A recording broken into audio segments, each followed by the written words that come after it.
All right, welcome everybody to the Selma City Council regular meeting. It's March 17, 2026, otherwise known as St. Patty's Day, and it's 6 p.m. in the Selma City Council chambers at 1710 Tucker Street, Selma, California, 93662. Teleconference phone number is 301-715-8592. The webinar ID is 891-6864-5005. When on the phone, if you wish to address the council during the public comment part of the agenda, press star 9 to raise your hand and we will select you from the meeting queue. Press star 6 to unmute and mute yourself. Notice to meeting attendees, members of the audience shall not engage in disorderly or boisterous conduct, including the utterance of threatening or abusive language or other acts which disturb, disrupt, or impede or otherwise render the orderly conduct of a city council meeting infeasible. Before we start tonight, I'd like to have a moment of silence for two folks. One for Juliani Moreno, who was killed tragically in Parlier on March 10th while crossing the street, and Sam Eastman, proud veteran and member of the American Legion. Could we all please bow our heads? I'm sorry, Sam Israelian, proud veteran and member of the American Legion, whom we honored just a year ago in Veterans Park. Could everyone please bow your heads?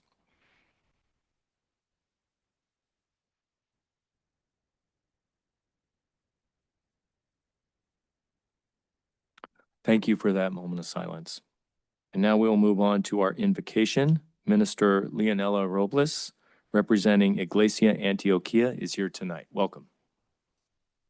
Good evening, Mayor, City Council members. It's a pleasure to be here. So you guys can please join me in a prayer. Heavenly Father, in the name of Jesus Christ, we thank you, Lord, for allowing us to be here tonight, Lord Jesus. I ask, Lord, that you fill us with your Holy Spirit, Heavenly Father, and that you lead and that you guide the governing members that you've appointed here over Selma, Lord, and that you just edify them, Lord, and that you just fill them with your Holy Spirit, Heavenly Father, so that they can continue, Lord, leading and doing the will that you have put upon them, Heavenly Father, for here, for the city. And in the same way, Lord, we pray over those families of the people we lost, Heavenly Father, that you strengthen them, Heavenly Father, and that you just give them peace during this time, Lord. In the name of Jesus, we thank you. Amen. Amen. Amen. Everybody please stand for the pledge of allegiance flag. I pledge allegiance to the flag of the United States of America, for which it stands, one nation, under God, indivisible, with liberty and justice for all. Would you call the roll, please? Councilmember Avalos. Here. Councilmember Oseguera. Here. Councilmember Trujillo. Here. Mayor Pro Tem Guerra. Here. Mayor Robertson. Here. Potential conflicts of interest. Any council member who has a potential conflict of interest may now identify the item and recuse themselves from discussing and voting on the matter. Agenda changes or deletions. To better accommodate members of the public or inconvenience in the order of presentation, items on the agenda may not be presented or acted on in the order listed. Additions to the agenda may be added only pursuant to California Government Code, Section 54954.2b. City Attorney, do we have any such changes or deletions tonight? Nothing to add or to delete, Mr. Mayor. Thank you, City Attorney. That we will move on to oral communications. At this time, any member of the public may address the City Council regarding any item on the regular meeting agenda over which the council has jurisdiction. No action or discussion will be taken on any item not on the agenda. Issues raised will be referred to the city manager for review. Members of the public are asked to limit their remarks to 3 minutes. Do we have any oral communications at this time? Do we have anybody online or on the phone with oral communications? Mayor, I see no hands raised at this time. Thank you. With that, we will move on to our special presentations, of which we have 2 tonight. Our first one is the California Parks and Recreation Society District 7 Outstanding Program Award for Selma from 2025 and California Parks and Recreation Society District 7 Outstanding Program Award for Cool Kid Players Program. Director Fletcher.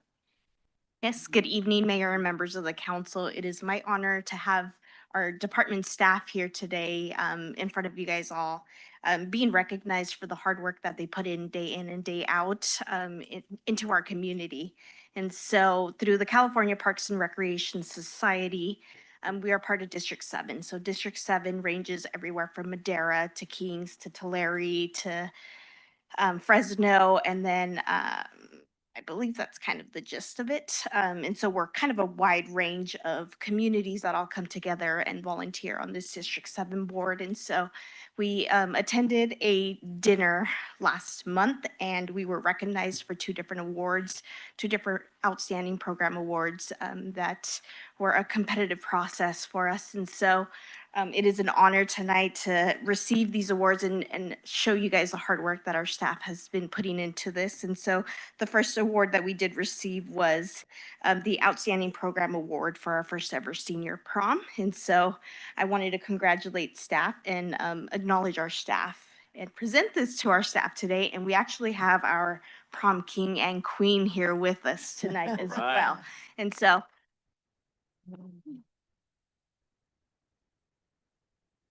if I can have everybody come up, I would love to get a picture with everybody presenting our award. Yes, the staff as well.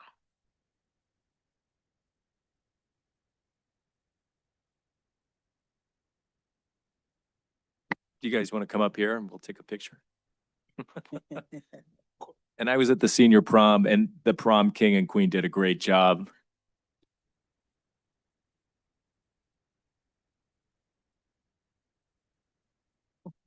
Pictures.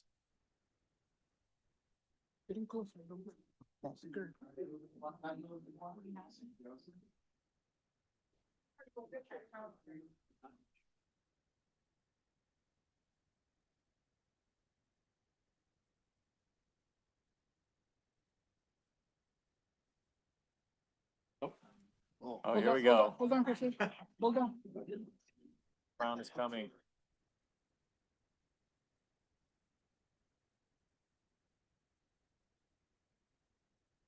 Everybody can give you on the count of 3. 1, 2, 3.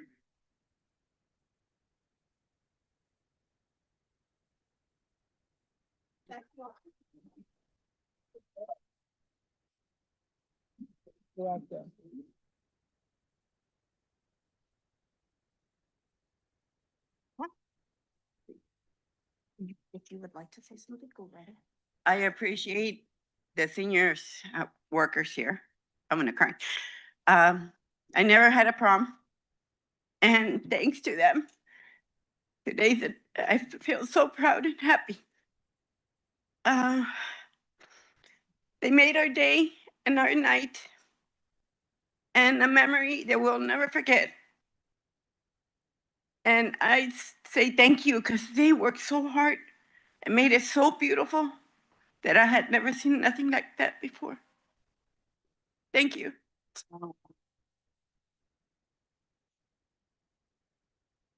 That's what it's all about right there. And we're gonna do it all over again next time, and it's gonna be even nicer.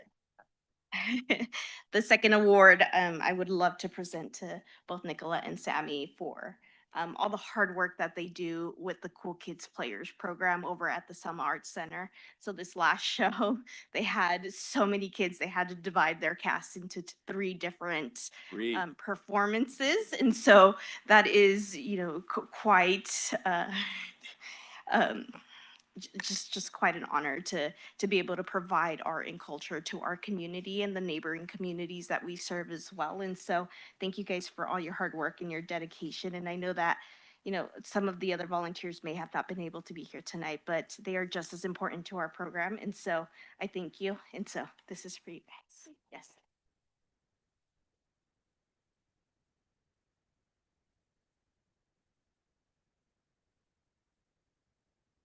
And we have some cool kid players here too. All right. Yes.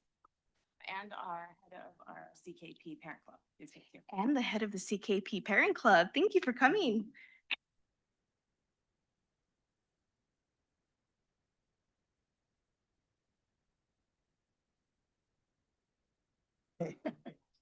One more. Get in there, Taylene.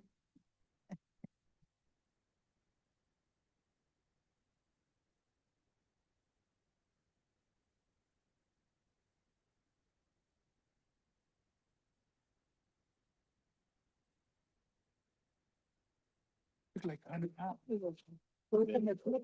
it down. I agree, journalism right there.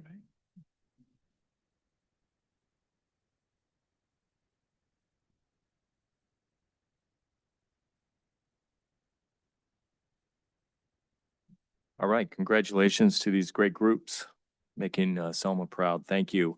Now we're going to move on to our second special presentation of the evening.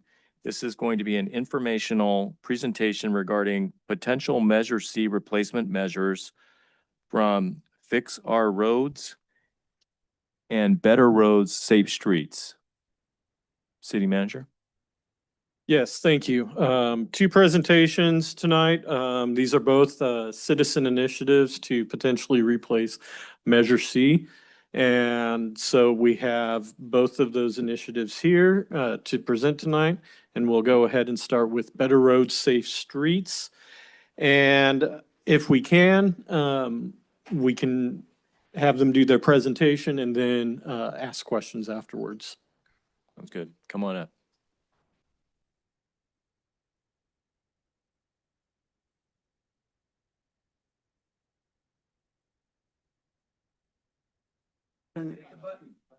I did this for like 15 years and I can't remember that, right? It's great for me to be in Selma tonight. I'm a Selma native, so it's always special to come back to Selma. I took a few minutes before the meeting and I drove past one of the houses I was raised in on Dockery Avenue across from the Bethel Lutheran home. So always great to see my old stomping grounds. I'm here tonight to present on behalf of a citizens initiative called Better Roads and Safe Streets. It is a transportation measure built to replace what was known as Measure C. And many of you know what Measure C was. It's been a part of our county for decades and decades. And so it's a 1/2-cent sales tax where we tax ourselves on every soda that we buy and every car that we buy. We tax ourselves. The good thing about this tax is we don't send it to Sacramento. We don't send it to Washington, D.C. We keep it all here in Fresno County, improving our roads and other transportation issues in the city of Selma and all the other 15 cities that make up the county, 14 cities and the county itself. So about a year ago, everybody realized, oh my gosh, Measure C is coming to an end. It ends this year at the end of the year. So a replacement had to be formed. And so the Council of Governments, Mayor Robertson, you serve on the Fresno COG, that's a Council of Governments, took up this work to find an extension of Measure C. The goal was just to extend it another round. And so they created a steering committee and all the people that were on the COG, the city of Selma had a member on the steering committee and gave direction to begin that work. So there was at the same time another group called Transportation for All that was also working on a transportation measure. And the question from COG was, can both groups work together? So they asked for us to all get in the room and see if that work could be done together. And the answer was yes. So that was a good start. And so at that moment, the steering committee added members from Transportation for All, created this massive body, and the work began. And the work, I guess, continued at that point. Lots of debate, lots of ideas thrown out. Every recommendation to pass the steering committee had to reach 70% approval. So many good ideas and thoughtful ideas didn't quite make it, but a lot of great stuff got done. In the meantime, thanks to COG doing some of the meetings and Transportation for All, there were dozens of community meetings, thousands of surveys done to community members all across Fresno County, and surveys and polling and all kinds of stuff that informed us that the number one priority for everybody was generally fixing our local roads. Measure C in the past has had other major priorities. Many times it started off being a very regional thing. And so 41 was built out, 168, 180, these types of things. But now everybody was screaming, we want our local roads fixed, like the road out in front of this building, the roads in front of your homes, the roads in front of my home. And I live in North Fresno now, and it's kind of a downgrade from Selma, but I live in North Fresno now, and my roads need help. At my main intersection of alluvial and maple. There's a pothole with literal weeds growing in the pothole. We all see that. And so that was the impetus for all the work to be done. Unfortunately, after that body created their final product with 93% approval rating from over 30 people on the steering committee, Fresno County made it clear from several distinguished supervisors that it was dead on arrival. So at that moment, the Fresno Council of Governments put all that work in a folder and set it aside.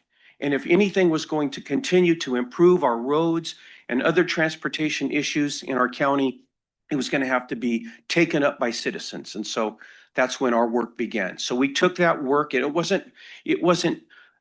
was final, but it needed some I's dotted and T's crossed. We did all of that additional work and are now have an entire campaign to make sure that we continue working on our own roads.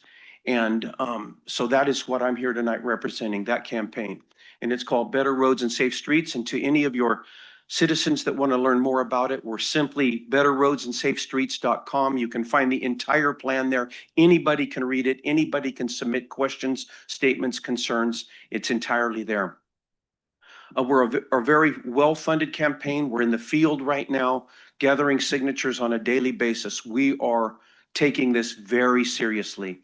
We cannot afford to watch our roads denigrate faster than they already are. We can't take off 4 years. We can't take off 2 years. We have to continue. So Better Roads and Safe Streets is out there right now, making sure that we're going to get this approved at the county clerk's office and then put in front of the voters in November. Now, if you notice, I didn't go down into the weeds of our measure because that's not me. But I've got a great team, and two of them are here with me tonight, Veronica Garibray and Andy Levine. And I'm going to ask Andy to come up and begin to tell you a little bit more about the nuts and bolts of our measure. Thank you. Good evening. Let's see if I can make this work without embarrassing myself here. Good evening, Mayor Robertson, Council. Thank you all for having us tonight. Great to be back in Selma. As Steve said, my name is Andy Levine, and representing as well the Better Roads, Safe Streets campaign. Steve got a little ahead of us on the presentation, so I'm going to breeze through a couple of slides that I would have otherwise touched on. But as he shared, and as you all well know, this 40-year, once renewed half-cent sales tax known as Measure C is set to expire next year, June of 2027, which leads us to the moment we're in now, led us to the process that Steve touched on, that a broad-based coalition that I'm very proud to be a part of conducted listening sessions all over the county in almost every zip code of the county. In fact, if you could skip ahead 2 slides. Steve shared the history of Measure C. I didn't honestly know myself until doing the research that the very original Measure C in 1986 was a citizen-led initiative. So very proud to be standing in that legacy. And Measure C has done a lot of good things over the years, but because of the investments and priorities of Measure C over its 2 iterations, we do find ourselves in a situation of having an estimated $5.4 billion of deferred maintenance and needs to get our local roads, to get our roads up to good condition. So it has the priorities have come at the expense, which is why we've heard very clearly across our community. A few of you came to, I think, one, if not more, of the sessions we held in Selma. We intentionally held listening sessions all over the county in kind of central areas around the county, online opportunities, and in the end, not just on transportation, I think just in general, a pretty historic, unprecedented result in having over 4,500 people give us their needs, their problems with transportation, and their vision for what they wanted to see for transportation.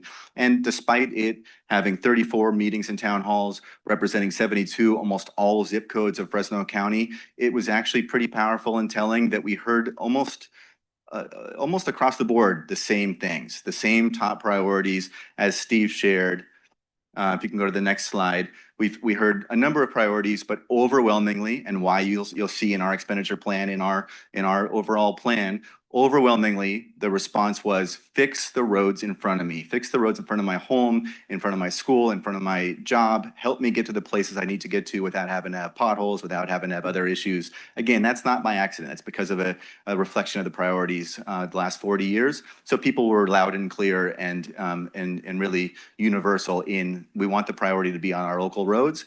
We also want to maintain and improve our public transportation services. We want to have better options for active transportation. We want to be able to have regional connectivity. We want to see balance across the board. But again, we want to see the top priority being improving our existing neighborhood roads, not new roads. The roads right in front of us right now, which is why the slide you see in front of us, it's by no accident that our plan, the Better Roads, Safe Streets plan, would commit 65%, roughly 2/3 of the measure, almost $5 billion out of the $7.4 billion estimated to be generated over the next 30 years in existing neighborhood roads. You're going to hear in a minute about a 66 number from the other measure. I'll get to this in a little more detail in a moment. If you can go to the next slide, even. The administering agencies, of course, as you know, Selma and the 14 other cities, the county, the 3 transit agencies, and the Fresno Council of Governments. Next slide, please. So this top priority, the overwhelmingly largest category in our expenditure plan, 65%, I want to really emphasize this is a flexible pot of funds for all 15 jurisdictions in the county. You're going to hear in a minute a 66% number. I would really encourage you to look at the details of that. I would argue with research behind it that 16% of that is really what's flexible. The remaining 50% in the other measure is actually is the opposite of flexible. It is actually very well prescriptive. Our measure, this category, the allocations to the city of Selma and the 14 other cities in the county of Fresno provides maximum flexibility. You'll hear in a moment some very clear performance metrics for the county overall that is also important. Voters deserve to know that if they vote for this, they're going to get some specific things out of it. So it's a mixture of some clear outcomes that are expected. And with that, every jurisdiction, including the city of Selma, will have maximum flexibility to be able to spend the allocation they receive each year for the next 30 years as you all see fit, really improving the neighborhoods and the roads that are the most in need in your jurisdiction, including fixing potholes, damaged roads, building sidewalks and trails, protected bike lanes, reducing emergency response times for first responders, and important safety enhancements around bumps, lighting, signage, again, in the areas that you see fit, because your jurisdiction, you are the leaders of your jurisdiction, and you know what your community needs to be prioritized. So, next slide, please. We wanted to be sure to give you, we have a breakdown of what this looks like for every single jurisdiction in the measure, but obviously I would assume you all are most interested in what is Selma going to receive. And so we wanted to give you a breakdown in the current measure C over the last 20 years. We say this is estimated because it's not definitive until the end of the measure early next year, but it's estimated that the current measure C, in the current measure C, the city of Selma has received a little over $12 million over the last 20 years. In our measure, in the proposed breakdown over the next 30 years, it is estimated the city of Selma would receive over $111 million over the next 30 years. Again, reflecting that you all and each city wants to see the majority of the money going to allowing you to fix and improve the roads in front of you. Next slide. So as I said earlier, it is intentionally meant to be a mix of maximum flexibility, so you all can spend the money as you see fit, and collectively as the county as a whole, and specifically, you'll see in a couple of areas, there are specific performance metrics for the Fresno-Clovis area, and then from there are overall performance metrics for the rest of the county, for the county itself, and anything the city of Selma does within a couple of areas counts towards those requirements without a specific requirement for you as the city of Selma in these areas. And so a couple of those, the requirement for every jurisdiction is because people want to see their neighborhood roads improved. There is a requirement to get the average PCI, which is called the shorthand for the pavement condition index, up to 70 for every jurisdiction, which is what is considered a good road. So an average of 70 for every jurisdiction. And then, as I mentioned, the two other performance requirements in this area are overall, over the next 30 years, 120 protected bike lanes and/or trails built and/or maintained over the next 30 years.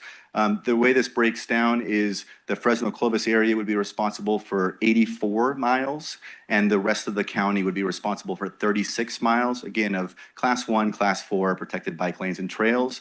Anything that the City of Selma does counts towards the County of Fresno's 36-mile requirement, but there is no specific requirement for the City of Selma in this area. Similarly, I am an educator. This was one that is near and dear to my heart. It is historic that this would require and account for 150 Safe Routes to Schools projects to be built over the next 30 years. The breakdown for this one, based on just the population breakdown, is 105 Safe Routes to School projects in the Fresno Clovis area, 45 Safe Routes to School projects in the rest of the county. Again, any Safe Routes to School projects the City of Selma does in collaboration with Selma Unified and other school districts, in your case, Selma Unified, goes towards that 45 site project requirement, but is not a specific metric that the City of Selma is held accountable for. Next slide. Again, we heard that people wanted to, at the very least, maintain existing public transportation services, if not also aspirationally, and we are hopeful and confident in our measure that you'll see an improvement in public transportation services. And people were clear that doesn't mean just the 40-foot buses that I think we commonly associate public transportation with. They wanted to see an expansion of on-demand services, micro-transit services, helping people that are transit dependent. 80% of transit riders in Fresno County are transit dependent, helping people to be able to get to where they need to get to, and making that accessible, affordable. You're also not going to hear in the other measure a commitment and a guarantee that they would be able to maintain existing public transit services.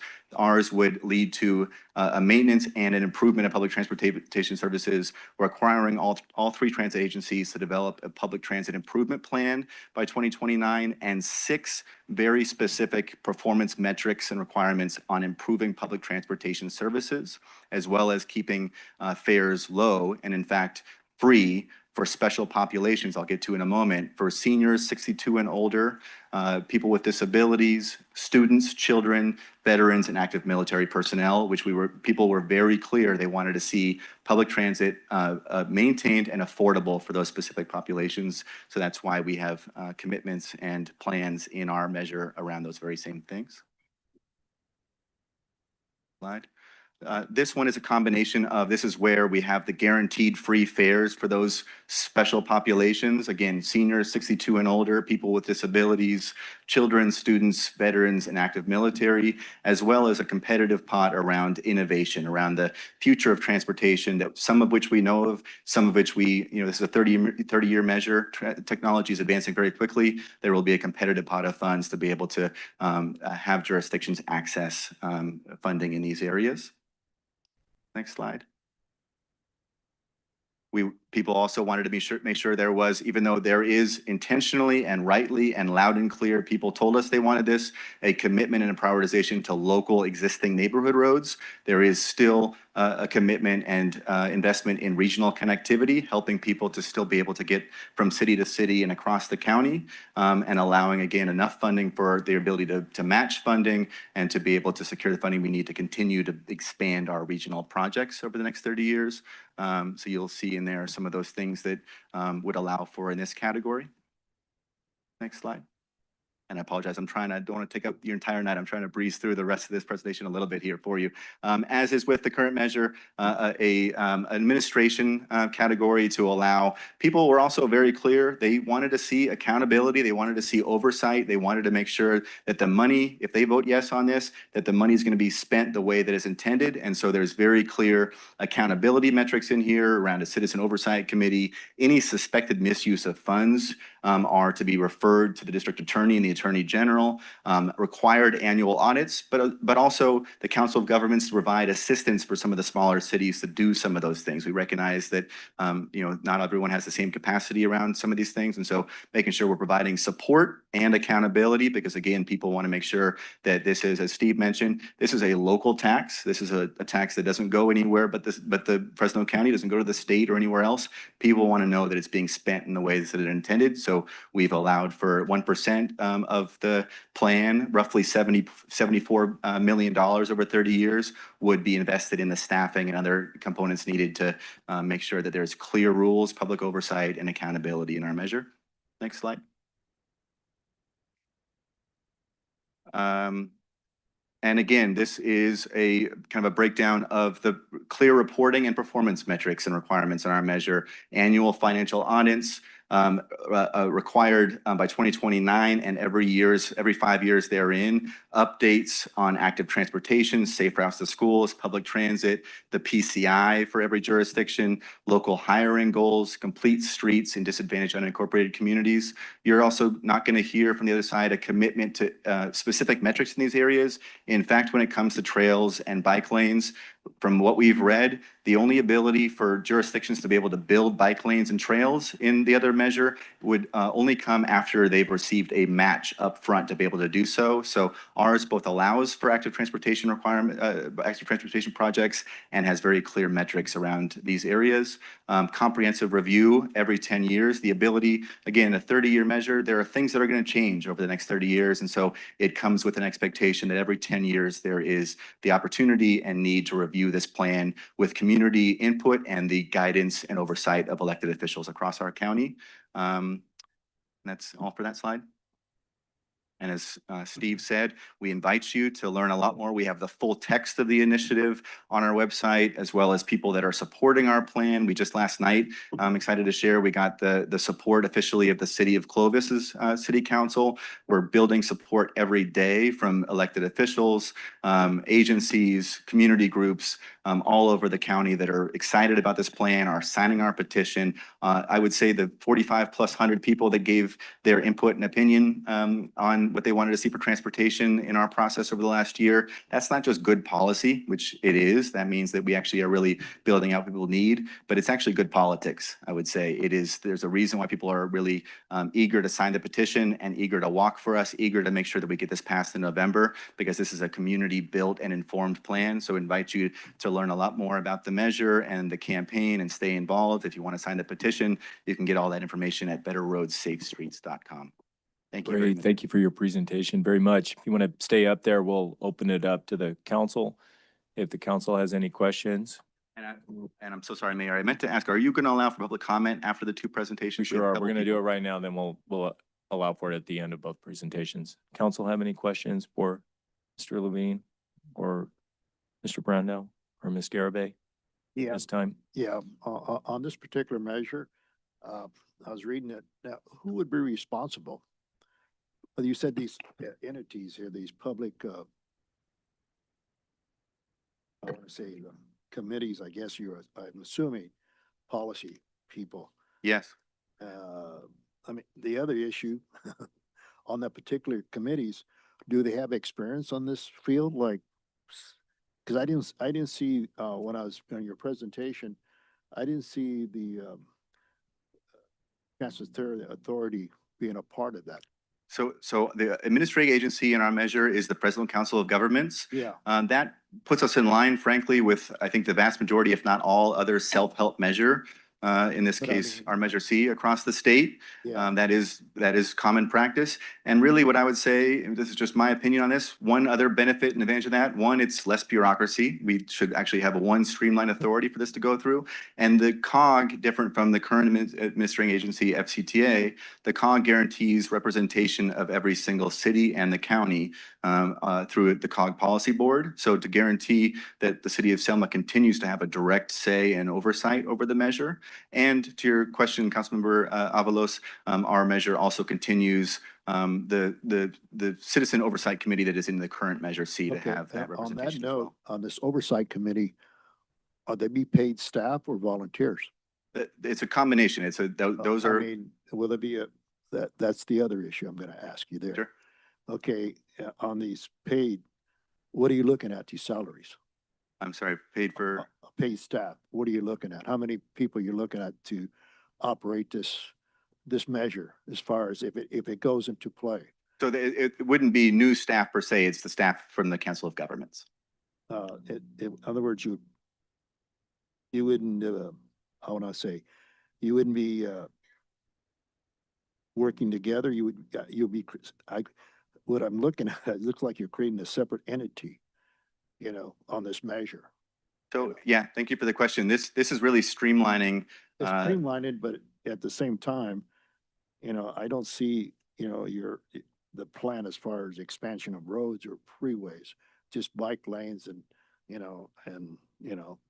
and other issues, but not, it doesn't, I don't know, it seems like different. In other words, the existing plan that you had before, over 40 years, the Freeway 99, Yeah. and 180, 168, 41, and also going to, all these, going to casinos, all these roads. I mean, it was the plan worked. I don't, it's an old saying, it ain't broken, don't fix it, Yeah. But you want to deviate here a little bit on Okay. funding. If I I could see say that. on that, I hear you loud and clear, and I think the priorities of Measure C and its two iterations over the 40 years have left us with deteriorating local roads. I think it's hard to argue against that, and it's done a lot of good things. It's built out our freeway infrastructure, to your point, Councilman. But because that's been the priority over the last 40 years, we have $5.4 billion in deferred maintenance of our local roads, and that's true. that's come at a cost. You're right. And so that's why, I mean, I think we're unapologetic. This measure does commit 2/3 of the overall funding, the overall $7.4 billion generated, the almost $5 billion to fixing our local existing neighborhood roads, because that's what people want to see, and that's what's not been mean- invested and prioritized But over the last 40 years. it looks like it's this committee that you're talking about, I read that they're taking, I mean, the city doesn't really have a say. I mean, local government elected officials don't have a say in it. Hi, good afternoon. I'm happy to answer it. My name is Veronica Garibay. I'm also a proud resident and voter in City of Selma. So I'm happy to be before my own city council today. To answer your question about the committee, the administration of the Better Roads, Safe Streets would be overseen by the Fresno Council of Governments. Every mayor, every city, and the county board of supervisors, the chairman or their designee, sits on that policy board. In terms of who administers the actual dollars, it is not the Citizen Oversight Committee as you're mentioning it. The Citizen Oversight Committee exists because taxpayers are entrusting a local government to be good stewards of our hard-earned dollars. The Citizen Oversight Committee in our measure exists as it currently exists today, 11 members appointed by the Fresno Council of Governments to represent the entire county and help oversee the measure. With respect to who will oversee and determine how the dollars are spent, that's you. 65% of the funds in our measure, that's $4.8 billion, that's $111 million over 30 years for the city of Selma. You will decide how to allocate the $111 million for the city of Selma for taxpayers. That money will come directly to you once it is collected by the county, just as it is today, as a tax that we all pay our taxes. It gets deposited into a county account. Those dollars are then moved to the jurisdictions. Our plan allows you to establish a baseline using your active transportation plan, or if you are part of the Council of Government Regional Transportation Plan, which I don't believe the city of Selma is. The city of Selma's last ATP plan was in 2018. You get to decide where and what to fix first, what matters the first in our city. You're currently deploying a series of pilot projects in Selma, the Selma Safe Street plans, that has been well received by taxpayers and voters in our community around making our schools safer. So vicinity around our schools safer, so our kids can walk safely or they can bike safely. Our plan allows you to use those $111 million to fix the road, fix the potholes, fix our streets, repair our streets, add new sidewalks, add curb and gutter, add crosswalks, add higher visibility signage to make it safer for pedestrians, for bicyclists, for people who are driving, for public transportation systems and future on-demand transit services or microtransit services in our community.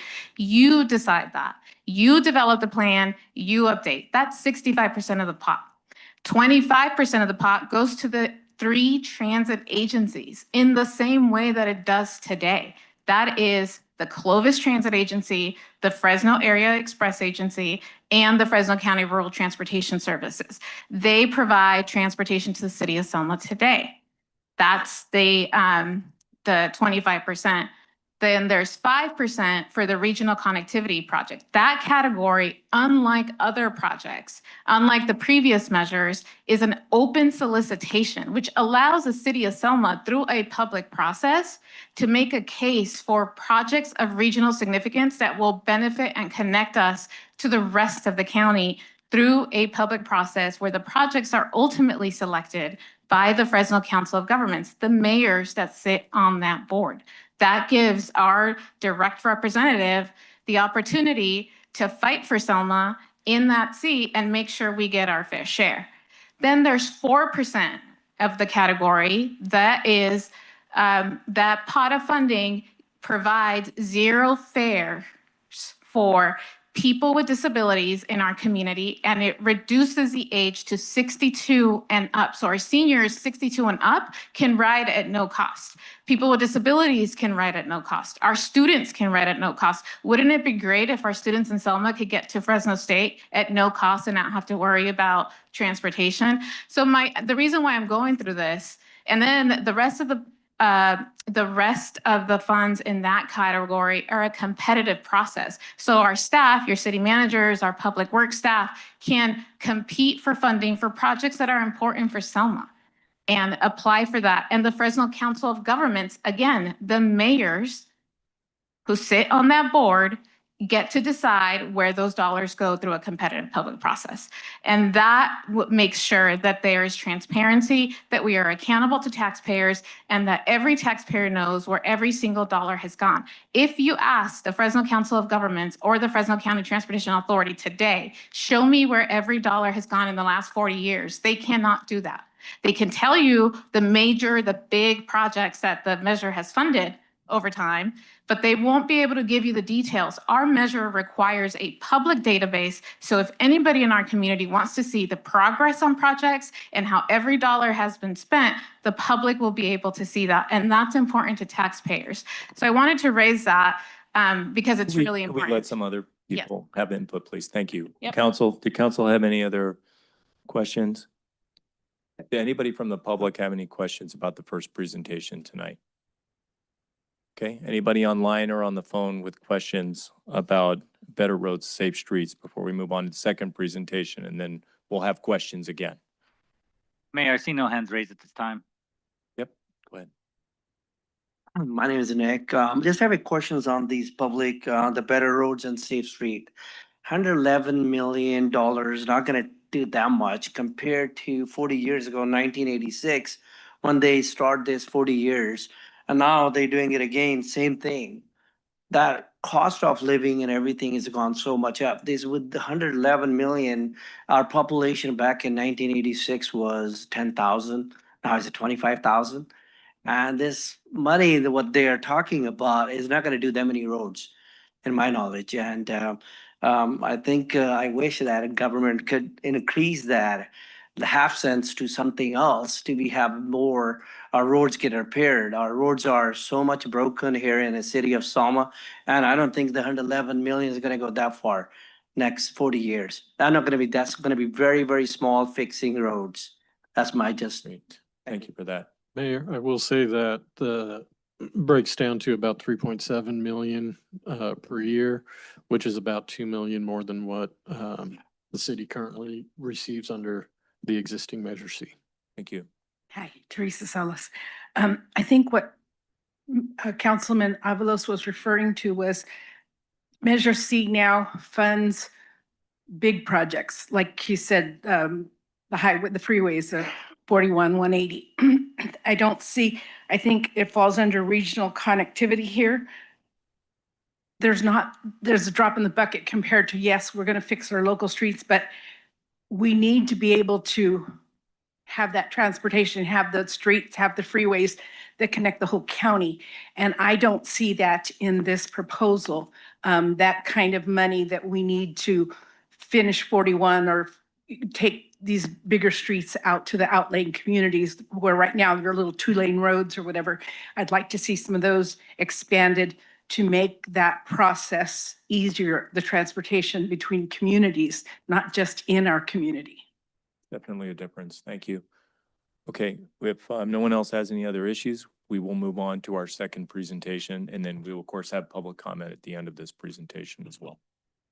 Welcome. Good evening, Mayor and council members. My name is Malcolm Doherty.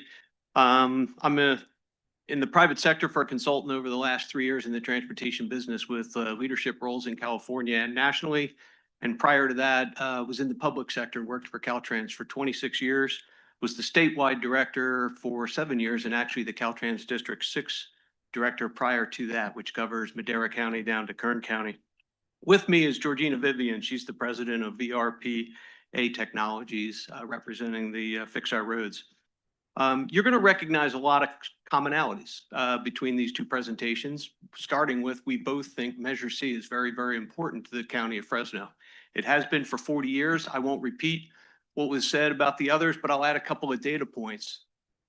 Fresno County was the second county in the state to have a measure, and Fresno County, I think we all would agree, has benefited over those last 40 years from that additional revenue.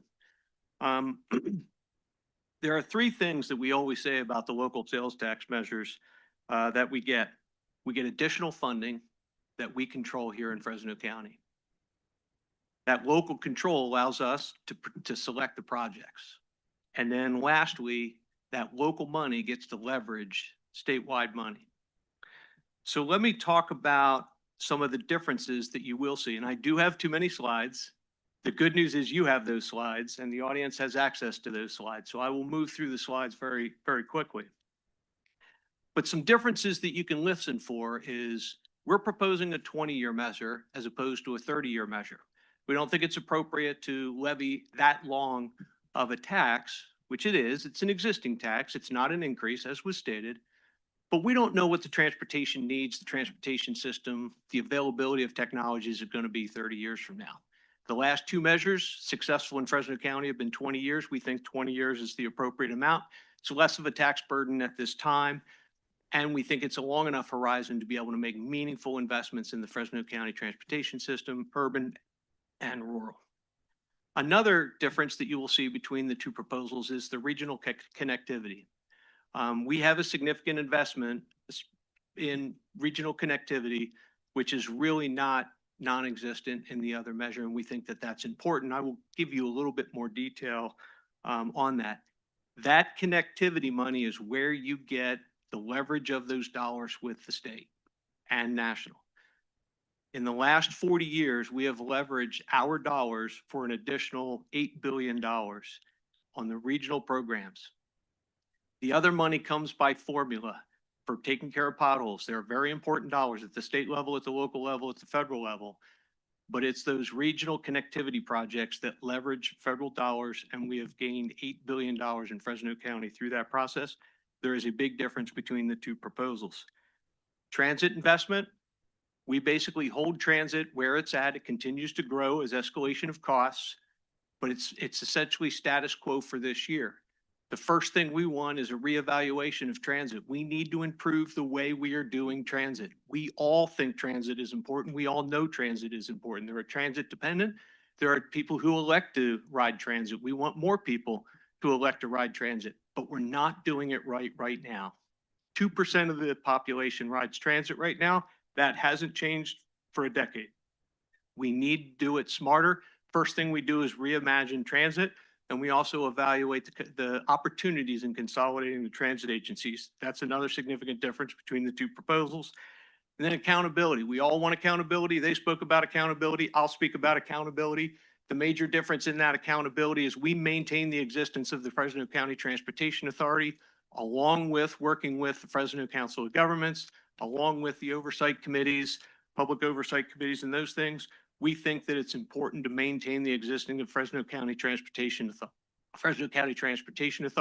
It is tried and true. It is an extra level of accountability. The only statement that I will quibble with that was made earlier was show where every dollar went in the last 40 years.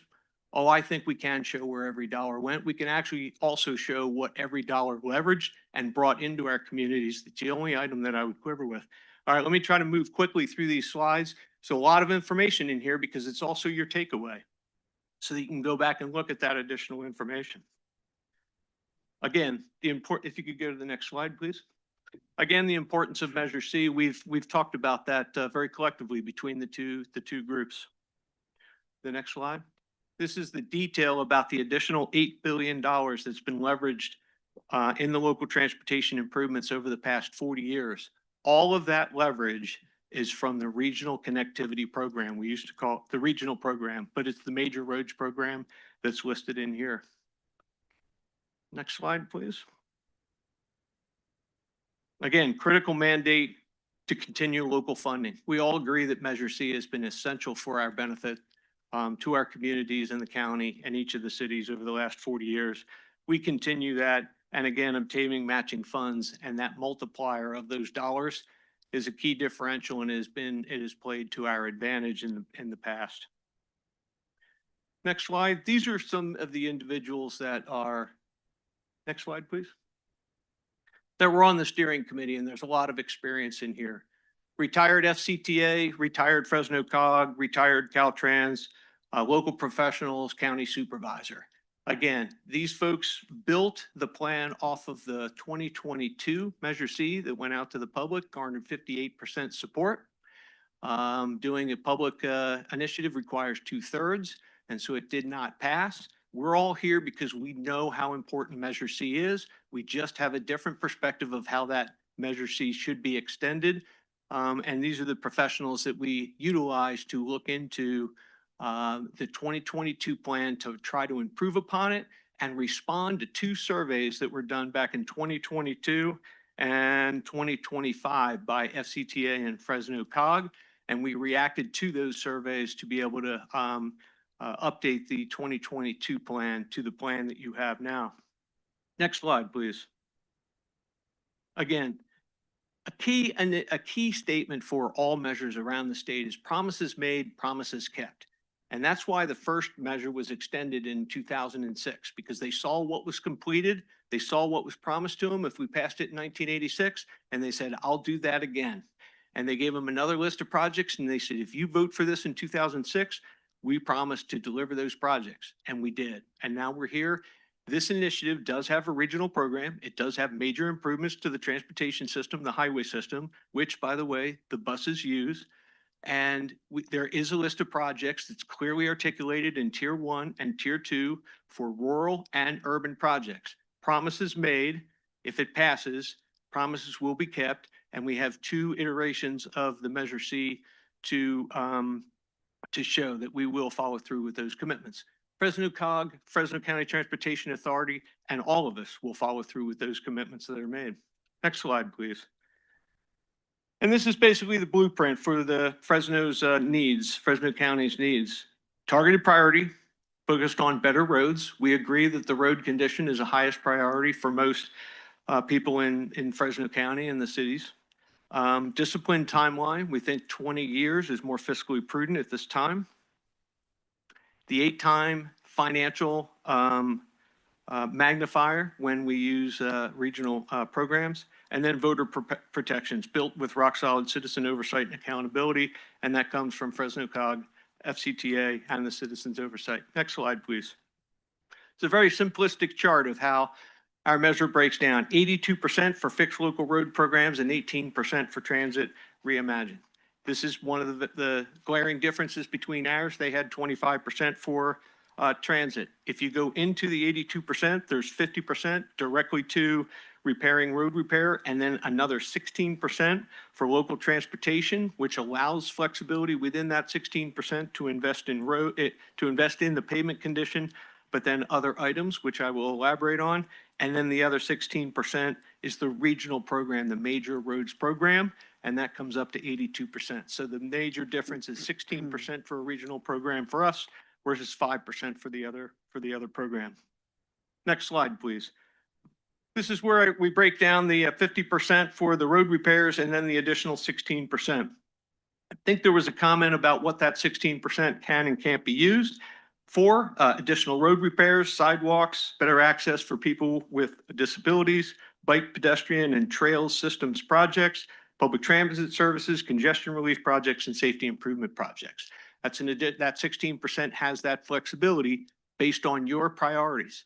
Some communities will put that all towards potholes. Some communities will put that towards sidewalks. Some communities will put that towards bike lanes. There's flexibility with that additional 16%. As is today in the Measure C program, you have to define your plan. You have to provide that to FCTA and Fresno COG, and you have to deliver on that plan. There's accountability on how those dollars are spent. Next slide, please. And then the additional 16% that goes to it is those regional connectivity projects, those major improvement projects, and we have urban priorities and rural priorities. This is a list of projects. I will name a couple that will hit close to home for the city of Selma. Two projects that are in Tier 1 are the State Route 99 and Dinuba interchange and State Route 43 passing lanes. Both in Tier 1. There's a third project for the 99-43 interchange improvements. Those are the types of projects that would get done in that regional program.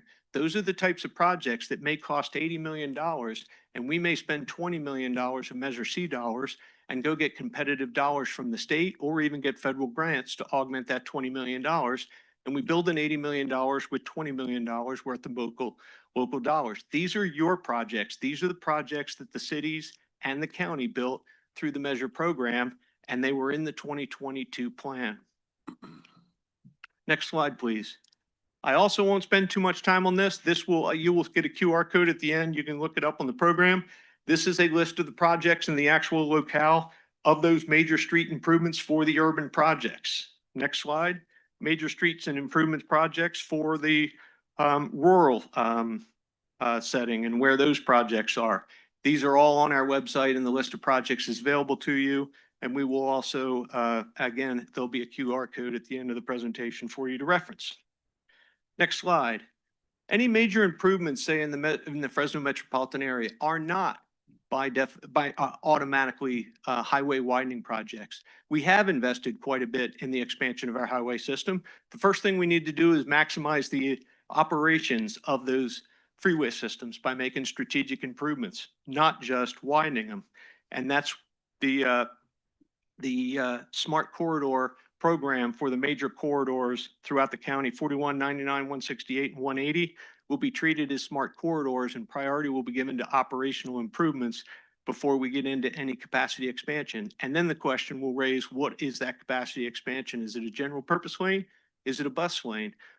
Is it a HOV lane? Who knows? But those are the determinants that we'll make, such that we can maximize the investment that we have been maximize the benefit of the investment we've made over the past 40 years. Next slide, please. Transit Reimagined, smart, affordable mobility. We are both talking about how important transit is.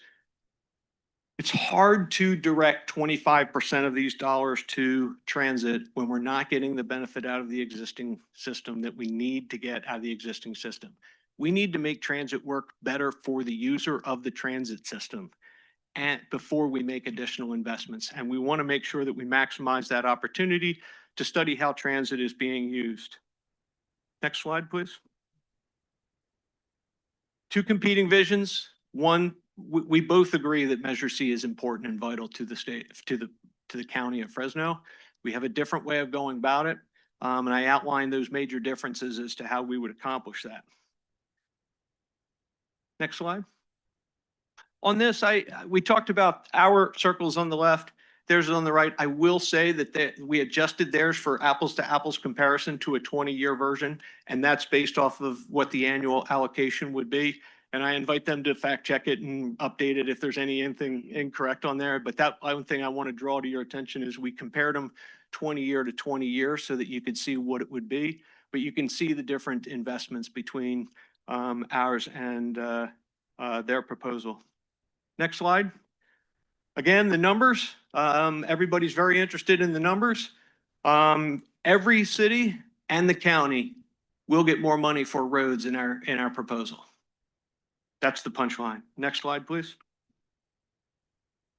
20-year plan draws $3.9 billion out of our constituents over 20 years.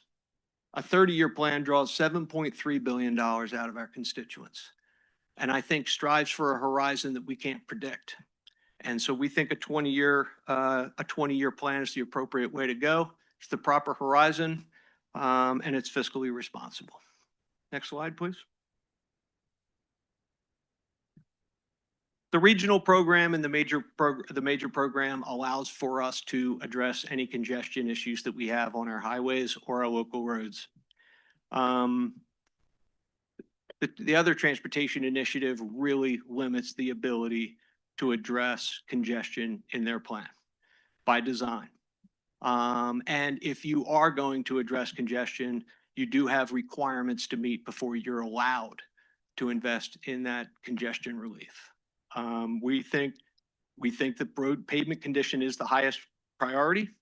We think sidewalks, ADA, transit are all priorities, but we also believe a priority is doing regional improvements to address the growth in our county, both in population and economic. Next slide, please. Funding guarantees, local flexibility. I think I articulated what is committed to what area and where the flexibility may lie for the local communities. And so I'll move on to the next slide. Transit, trails, and quality of life. We talked about the opportunity to invest in both of those, and I also talked about the opportunity to reimagine transit. Again, I think the investment in transit, it really needs to be made in a way that is optimizing the service to the individuals that are using transit. And hopefully we get to a point where we're actually having more opt-in riders of transit. Next slide, please. Accountability and track record. I think I've said that pretty clearly. Main differences, we maintain Fresno County Transportation Authority. We think it's an additional, it's been a tried and true, and it's been there for 40 years. And we think it's along with the oversight committees, the public oversight committees, and the Fresno COG, an important piece. And we think,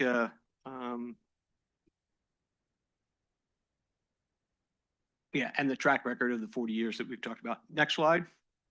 I've commented that I think 30 years is too long of a horizon, so I'll leave those comments in your slide for you. Next slide. And we're all on the same road. We're all on the same journey. We're going to go down. We're registered to as an initiative.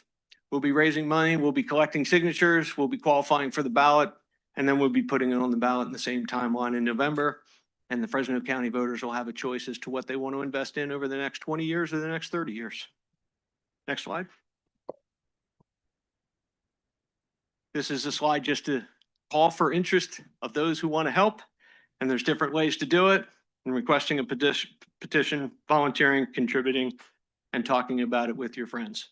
And then the last slide is that QR code. And in that QR code, you will see the details of the implementation procedures, as well as the expenditure plan and all the other charts and the numbers that I've presented to you today. Again, I very much appreciate the opportunity to share this information. Be happy to try to answer any questions you may have, and I may call a friend with Georgina. And I hope you have a very happy St. Great, Patrick. thank you. Don't go anywhere, Mr. Dougherty. So did council have any questions for Mr. Dougherty at this time? I do. I just Oh. want to Okay. state that, Measure C, we definitely need it. But I'm looking at Selma, what Selma needs. And we have a major problem on Floral Avenue with the exit of 99 going. For me, I'd like to know, if you're stating that for fixture roads would be more suitable for the city of Selma because it will include some type of alternative there because we do have a freeway and overpass. So are we saying that Better Roads and Safe Streets does not have that option? The regional program that we have has 16%. And for projects like that, it's a significantly higher pot of money to deliver those types of projects. The more dollars we leverage, the deeper into the list of projects that we have. We have a tier 1 and a tier 2 for urban and for rural. It's the same that the last two measures have done. And the farther we can make that money go, the deeper we'll get into that list. The other proposal has 5%. And if you look at the dollars, you will probably deliver one project a year, maybe, because it's not a lot of money for regional connectivity and major road improvements. Thank you. Let's talk a little bit about the bank here. In the past for the Measure C allocation of funding, it has been up to the Fresno County Transit Agency or authority to actually spend that money. To my knowledge, I haven't seen any accusations of theft or misfeasance or malfeasance. So they've done it. There's a track record there.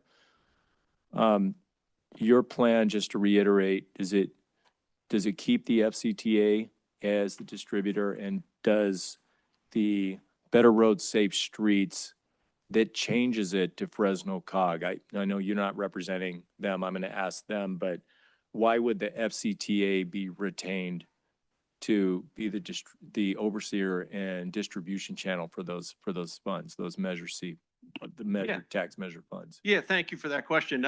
It's a partnership between Fresno COG and FCTA more than it is one overseeing the other. And again, they have different roles. Those roles actually evolved in 2006 when the measure was renewed in 2006. But to this day, they both play very important roles as far as a COG, a Council of Governments, a regional planning agency, and a FCTA who administers a measure money, a measure program. But they work hand in hand, and they're very important together, but it also gives you two boards and two staffs for accountability. Fresno County Transportation Authority has like 1.5 people working for it. It's not a large organization, but it's a very important organization because they monitor and facilitate a lot of the oversight committees and work very closely with Fresno COG, and they have the board to report to. Both at Fresno COG and FCTA have boards. Okay, and to my understanding, the measure very clearly doesn't have anything to do with FCTA, only COG, if the other measure prevails that we heard from first. You can ask their explanation. Fresno County Transportation Authority, FCTA, goes away and all the responsibility ends up on Fresno COG. Okay. Anybody else have a question before we ask for public input? On that statement on the tiers, you say tier 1 and tier 2 on the allocations. Now, if certain areas need, people talk about roads. I can understand that, roads, potholes, stuff like that. But like us, we have an area like back then we only had one road going to Walmart, and we turned around it with Measure C money and fixed it, and made two lanes on each side. And that was in the past. I know that for a fact. But it still needs some factors. Floral exit is impact for the future. And the reason why I say that, my father actually built these bridges and these freeways. And I look at it now as a young kid, the impact what is now on this freeway. And I know on the committees, that back in the days, 168, 180, the blueprint program and all that, I'm well aware of those things because I was a part of it. And I see the benefits. I look at the benefits on the Measure C plans, and in the 40-year plan, I see it. When you talk about it now, but you look at the benefits in another 40 years, say, wow, this worked out pretty good. It's not broken, don't fix it, and it was laid out. I will grant you, both parties, their intentions are good. I respect that. They both want needs. That's fine. That's okay. But we have to look at the needs for our own city. Everybody's got their own needs for our own city. And I'm not going to speak for Clovis, Reedley, or anybody. I represent Selma, and I will speak for the needs of Selma. Other issues in other towns have different needs, and you did say the tiers, and that's a good point in accountability. And it hasn't been, your accountability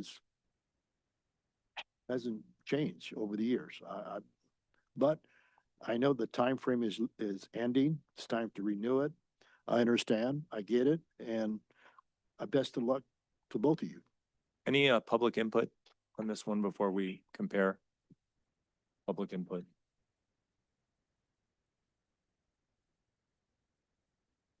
Yeah, I just want to know a couple things as a resident of Selma and someone who also cares about the community and the neighborhoods here. And I want to make a couple of points just as you consider. I know that there is no action today. You're not making a decision about which effort you will support. But I want to make a couple things clear from a perspective of a Selma resident. The slide deck that Mr. Doherty put up showed a couple of pictures of 7 individuals.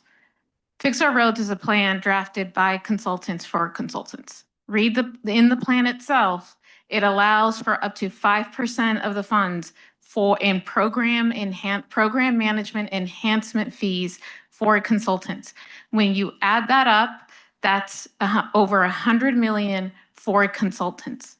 In comparison, the measure, which I am a proponent for, I am a proponent of the Better Road Safe Streets Initiative. Our measure caps all admin fees to 1% for 73 million over 30 years.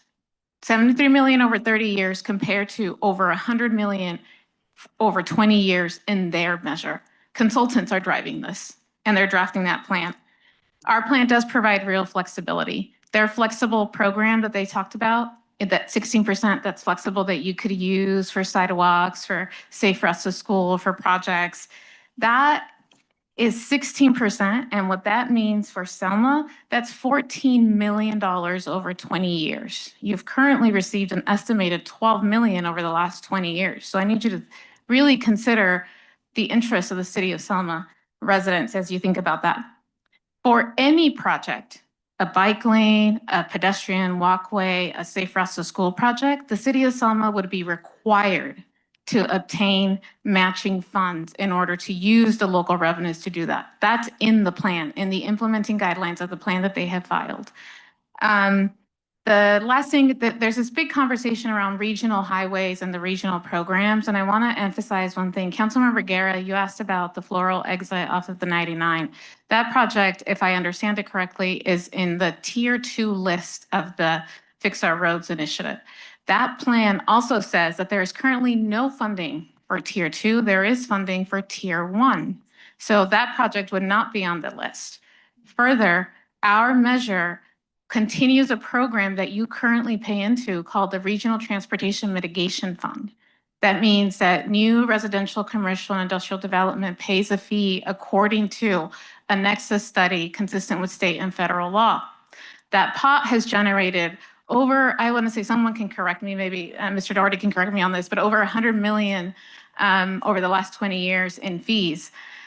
That program continues in our measure, but unlike the current measure and unlike what the Fix Our Roads initiative is proposing, those funds, those revenues could be used for any new capacity projects in our county. Their measure restricts those revenues only to those Tier 1, Tier 2 projects, of which their plan says only Tier 1 is funded. The Floral Avenue is on the Tier 2 list. Lastly, there's a lot about accountability and performance metrics. And the other thing about state, I know that regional is important and connectivity is important. That's why we pay our gas tax. The state highway infrastructure, the state highways, is the responsibility of the state of California. Why should Selma taxpayers subsidize freeways and highways when it is the responsibility of the state? And I hope that if we are going to choose to tax ourselves as voters in this county, as voters in the City of Selma, that we're doing it for the benefit of our community. The Better Roads Safe Streets plan is going to bring $111 million to you over 30 years, which you will decide how to use. Fix your streets, fix the potholes, improve sidewalks, add bike lanes, add trails. You get to decide that, and you get to update that plan every 5 years with clear performance metrics that are important for our community. So I just wanted to say that while I understand you're not taking action today, I am happy to share more information and share the details because our plan is important. If you take a look at the Fix Our Roads initiative, you'll also see language like performance metrics and criteria will be established after the voters approve the measure. So in a sense, they're asking us as taxpayers and voters to trust them and say that they will develop performance metrics after we've given them the green light. Our measure doesn't do that. Better Roads, Safe Streets is very clear and upfront. So I'll stop, Mayor. Thank you for the time. Appreciate it. Thank you. Can we hear from the other side a response? Because that was a very long.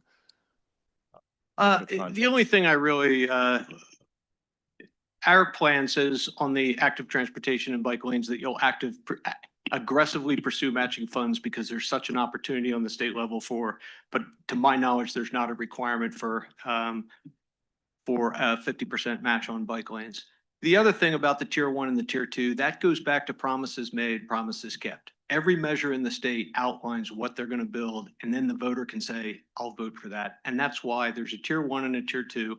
Gives us the opportunity to have a second priority to get to if we find additional matching funds, so we can go deeper into that list, or else find project savings. The other thing I want to talk about is this Caltrans state responsibility. None of the money in the past 40 years in the Measure C has been spent on maintenance on the state highway system. That is the state's responsibility. None of the money in the last 40 years has been spent on maintenance. Now, on improving the state highway system, Prop 42, 30 years ago, as I used to say, we split the money right down the middle and we gave the local agencies, the COGS, 75% of the state transportation improvement money. That's the capacity expansion money. They gave it to the counties and the local RTPAs because they decided they could prioritize their regional projects better than Sacramento. Those dollars, the state transportation dollars, are sent to you here in Fresno County. Measure C gives you more dollars to work with. Fresno COG prioritizes the highway improvement projects in Fresno County. The capacity expansion in the urban areas. The interregional, like 99 between Fresno and Bakersfield, that's the state's responsibility. That's what they use the 25% for. So this thing about the state, the state's responsibility, state's responsible for maintenance. They have given the responsibility for prioritizing the regional projects to you all, and it wasn't an unfunded mandate. They gave you 75% of the state transportation improvement program. And I will let the comment go about the consultants. I disagree with it. I am a consultant. I haven't done any work for Fresno COG in 40 years. I'm a Fresno resident, and that's why I'm here. I'm just going to let that comment go by. Thank you. Okay, any other questions from the public? Anybody online or on the phone? Step up, sir.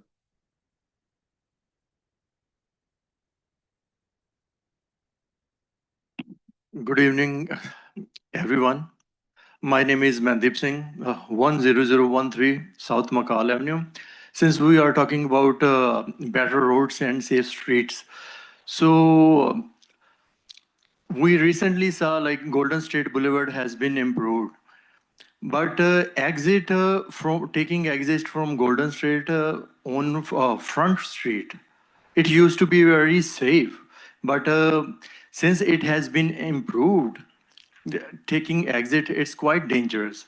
Couple of times people have just had accidents over there. They were about to roll over.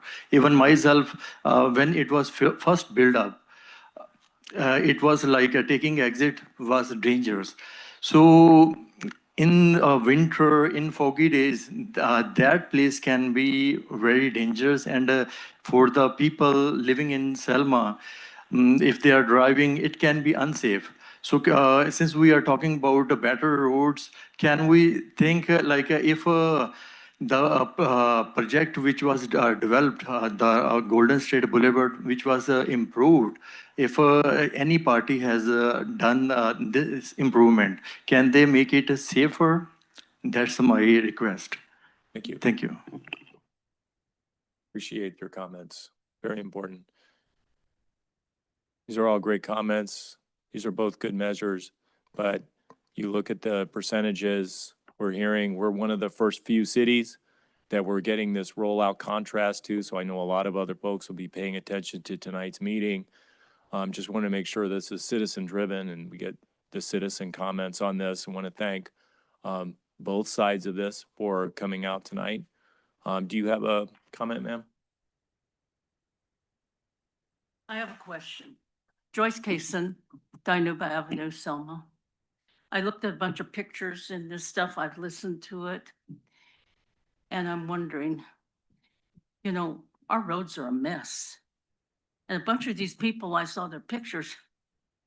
That's what they've been doing. They've been working on our roads. I mean, aren't you retired from that? I wish. No. Oh. But I mean, our roads are a mess. Why would we depend on these people to fix what we got? Let's find somebody new. Somebody new to distribute that money and to do the right thing for the taxpayers. Okay. Anybody else with a comment? All right, bringing the matter back to council. Council is going to talk about this now and indicate we'd like a preference at this time, or if we'd like to move this off to another time to consider it. Would council like to have some time to digest this and have a discussion? Have a discussion about it at the next council meeting. We've had a lot of information tonight from everybody, really good information. Thank you very much for both of you coming out and making it a very tough decision. But I think we need to kind of digest this now. I'd like to table it. Okay? Yeah, me too, Councilman? Scott. Yep, I just want to, first of all, thank both of you, both sides that were giving us all the information. I think it's a lot of information to take in.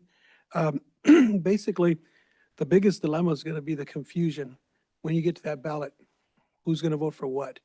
And I really ask both of you to come out and, fight for what is for the county of Fresno, which is going to help us, right? And at the end of the day, it's fixing our roads, but we know that, both sides, you guys are going to have charges and there's going to be, but at the end of the day, it's fixing our roads. So the challenge for both of you is going to be to making the voter vote on your side. And hopefully for us, the elected officials, and it is true, it's us that are going to be the ones that end up voting and setting policy that makes our roads better, right? And we get the money, but what do? We waste it, or what do we do?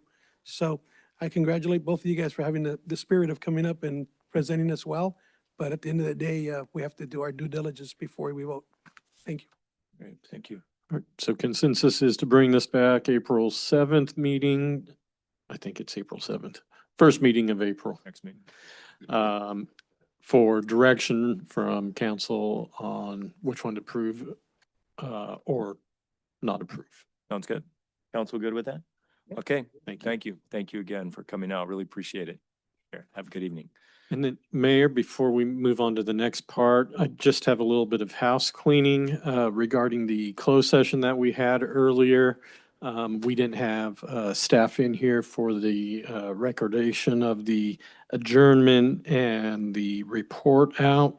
I have adjournment at 5:38 PM for closed session and would just ask Neil to repeat the closeout report. The report was no reportable action. Thank you. Right. Okay, with that, we're going to take a 5-minute break and we'll come back and get to the rest of our meeting.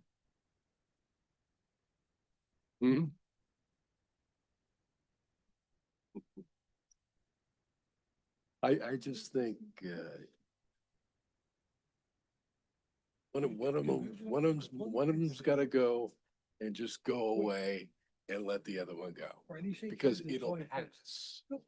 It'll pass, no matter what it is, it's gonna pass. But if there's two of them on there, It's gonna fail.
All items listed under the consent calendar are considered routine.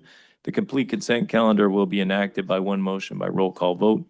For purposes of discussion, any council member may have an item removed from the consent calendar and made part of the regular agenda. The council can then approve the remainder of the consent calendar. Does council have an item or items they would like removed from consent tonight? Yes, Mayor, I'd like to pull 2-4.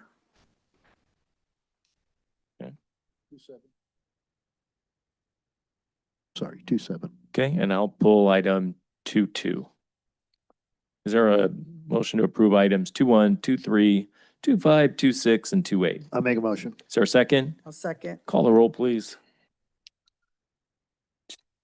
Councilmember Avalos. Yes. Mayor Pro Tem Guerra. Yes. Councilmember Oseguera. Yes. Councilmember Trujillo. Yes. Mayor Robertson. Yes, okay, item 2-2 is the check register. Looking at page 31, item 89163, South County Veterinary Hospital, just checking on the $83 bill. I never heard back. Were there any euthanasias involved in that $83? That is correct. There was a euthanasia of a kitten that was found in really poor condition. Okay, thank you. I just didn't hear back. That's why I was asking. Okay. And then on page 32, item 89180, HR Internal Affairs Investigation, $32,534. Is that for one No, investigation? That's actually a 6-month bill. Those are IAs that are done through our police department, and that bill was presented to me about 3 weeks ago, and that was from July until December. So it was a 6-month bill, and that was on 2 IAs. Got it. Thank you for that clarification. Okay. Anybody else with any items? No, you answered it already. Thank you. Public with any questions about the check register? Anybody online or on the phone with questions? Mayor, I see no hands raised at this time. Is there a motion to approve item 2-2? Second. Call the roll, please. Councilmember Oseguera. Yes. Councilmember Avalos. Yes. Councilmember Trujillo. Yes. Mayor Pro Tem Guerra. Yes. Mayor Robertson. Yes. Item 2-4. On 2-4, I pulled this one because I know I questioned in regards to the street signs of where we're at. And you mentioned here that you guys are currently working on the 6, you're on 6, right? That is correct. Okay, but my question is, are you replacing all signs or just the signs that need to be replaced? So what's reflected in the staff report that's in your packet is just the street name signs. That is what we are working through in each district, and the main reason for that is for fire safety. There were a lot of the street signs that a lot of new officers, new personnel in the fire department. We were getting a lot of inquiries about getting those done first because of officers and fire personnel needing to see the street names, and the signs were so deteriorated that a lot of them you could not read anything on the sign. So currently we are working through the 6th district for street signs only. Okay. How long does it take you to go through each phase? It depends. We're averaging, each district averages per your staff report about 130 street signs per district. We've had a couple of the districts that were in excess of 150. And they take anywhere from 2 to 2.5 months to produce and install the new signs per district. 2 to 2.5 months. Okay. And you're on your 6th. So if you buzz through each one from now on with no breaks, you'd be looking at maybe a year before the signs are done? Yes, approximately a year by calculation. We're really shooting hard for the end of this year to finish the street signs. Great. And that includes the downtown bid signs too, the white on blue? Yes, it does. Nice. Yes. And I just would like to mention the efficiency of going to a fully functional sign shop. I put some numbers on that staff report showing basically what each district is costing us. And I can tell you that we're saving $7,100 per district for just the sign manufacturing itself. So basically, in 10 districts, we're going to save the city almost $72,000. Thank you for that. Yeah. Good. Good. You making a motion? I'll make a motion. I'll second it. Call the roll, please. Mayor Pro Tem Guerra, Yes. Mayor Robertson, Yes. Councilmember Avalos, Yes. Councilmember Oseguera, Yes. Councilmember Trujillo. Yes. Okay. Next item, Councilman Avalos, 27. Oh, okay. I brought it up, if this was part of, the Measure S, fund, coming out of Measure S fund. This item before you is for the purchase of a command vehicle. The fund utilized for that is an equipment replacement fund. Revenues for that fund is generated through our participation in state fire suppression, mutual aid response up and down the state of California. So not Measure S. A Measure S. Different fund. Different fund. Different fund. And local Reimbursement funds. The reimbursement fund. Dealer. Yep, local auto dealer. Yeah. Sales tax goes in the general fund. Yeah.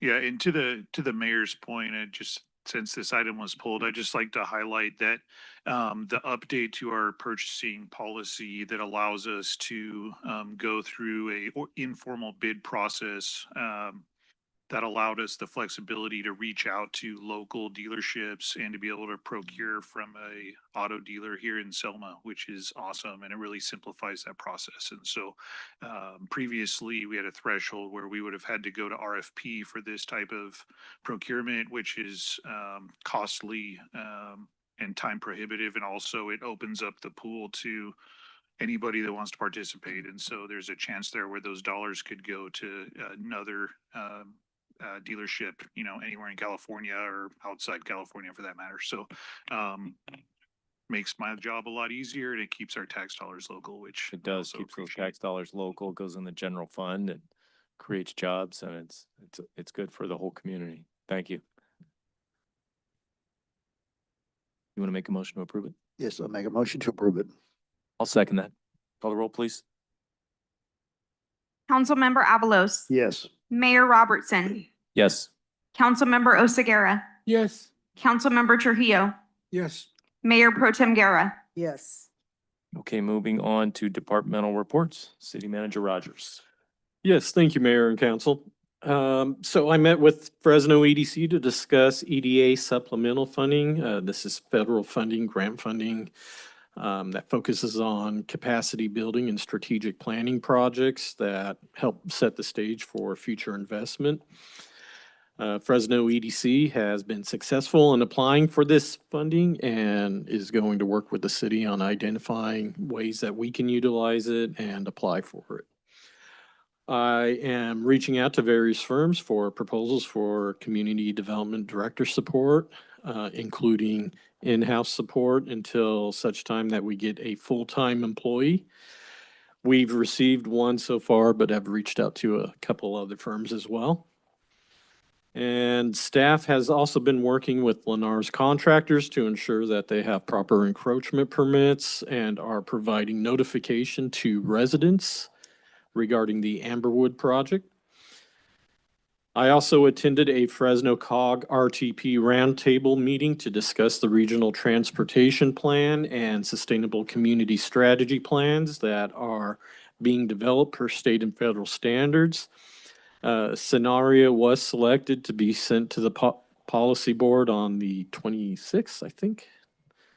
And then I also attended the SKF Chamber Mixer and a Selma Arts Council meeting. Hats off to the Selma Arts Council where that was presented to them a little bit earlier, but I mean, they are super involved in all the art stuff over there. I also wanted to introduce our newest team member, who slipped out somewhere. His name is Nabil. You've probably seen him over there by Patrick. He comes to us with a strong background in administrative coordination and organizational support. And he's going to play a key role in assisting with day-to-day operations, council support functions, and assuring effective communication between the departments and staff as well in order to support the broader goals of the city. Great. Thank you for your report. Community Services Director Fletcher.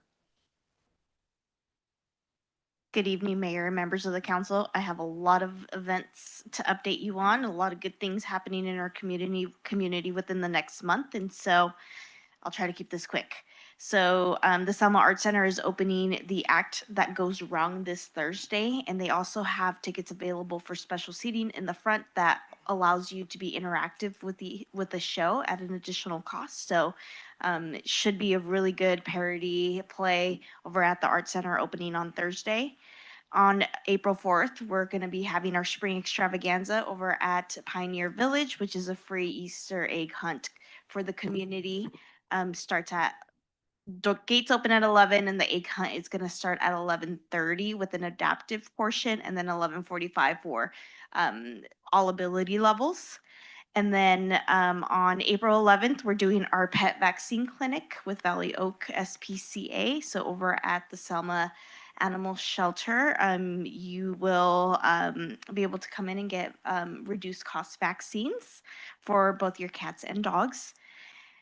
Selma Live is taking place on April 10th on downtown Selma on High Street. So make sure you bring your boots and bring your chairs for a good night. There's going to be a beer garden, live music, line dancing, all that good stuff. On April 22nd, we're celebrating Earth Day at Lincoln Park, a tradition that we've taken on for the third year in a row. We're partnering with Selma Home Depot. So there will be a plant planting station, and we'll have some free shaved ice while supplies last. And then last but not least, we have the Selma Art and Culture Fest taking place on April 24th, which is a Friday night downtown Selma. And so we're going to have some live performances, some cultural booths, and a beer garden as well. And the last thing that I did want to just update you and the community on is that our T-ball registration closes next week on March 27th, and we are offering after hour registration over at the senior center for those that want to come in and register their kiddos for T-ball, and we're going to be doing that on Thursday the 26th. Staff will be available till about 7 o'clock at the senior center if anybody would like to come in and register for T-ball, ages 4 to 6.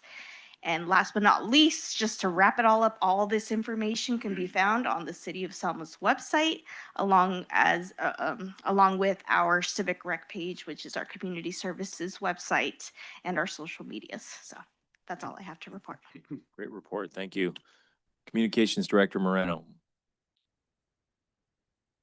Check, Mayor, members of the council. Yes, like Director Fletcher said, I've been spending time adding all the events to our event calendar, and Patrick will be calling up the website right now so I can review it.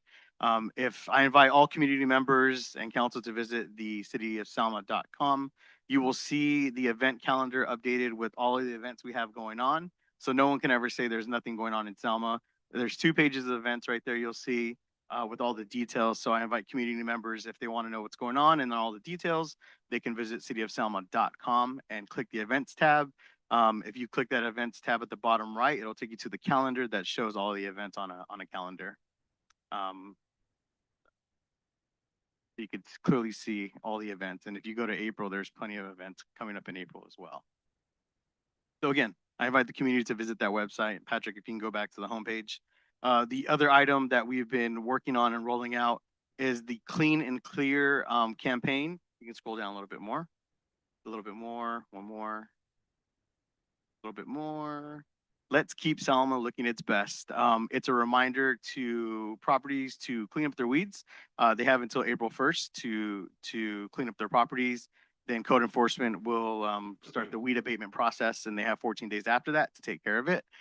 We've been rolling this out on social media.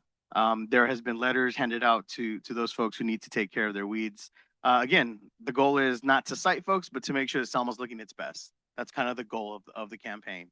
And I met with community code enforcement today, and casually he said it's working very well. They're notifying community members to take care of this. So we're putting this as a constant reminder to please take care of your weeds before April 1st.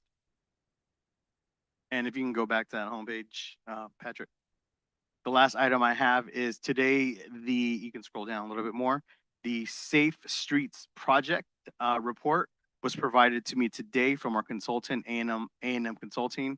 The entire report can be found on the website, and now we are in the public comment phase of it. So if you have public comment, just follow the directions on the website, email our city clerk. You can review the report about the 4 sites that they developed temporary projects on. There's a lot of great information in that report if you want to click that link, Patrick. So I invite our community members to visit our website for the hub for everything you need to know about Selma. All the information, all of our events is on this website. So please visit cityofselma.com. Great. Just reiterating that, Safe Streets studies. So encourage everybody in the community to go on that and leave their comments, because it's really important about the measures that the city's been employing out there in the community, the speed cushions, the speed buttons, the wiggly lines. I mean, it's all in an effort to make our streets safer. So please weigh in on that. It's so important to get that feedback. Thank you for your report, Communications Director. Really amazing what our website has become. It's really informative. All right, Police Commander Cannon. Mayor, members of the council, I just want to highlight some training recently that our department hosted. We teamed up with Apex Training Solutions on March 6th and 8th and did some active shooter response training here locally. It was for our entire department. We split it into 2 days. We get the entire department through the training. And it was lifelike scenarios, loud distractions, sirens, noises to get a real life feel for active shooter response for our team. And just wanted to thank the Selma Fire Department for letting us use their training facility for a portion of that, as well as Selma Unified School District for letting us use Abraham Lincoln Middle School. And that's all I have.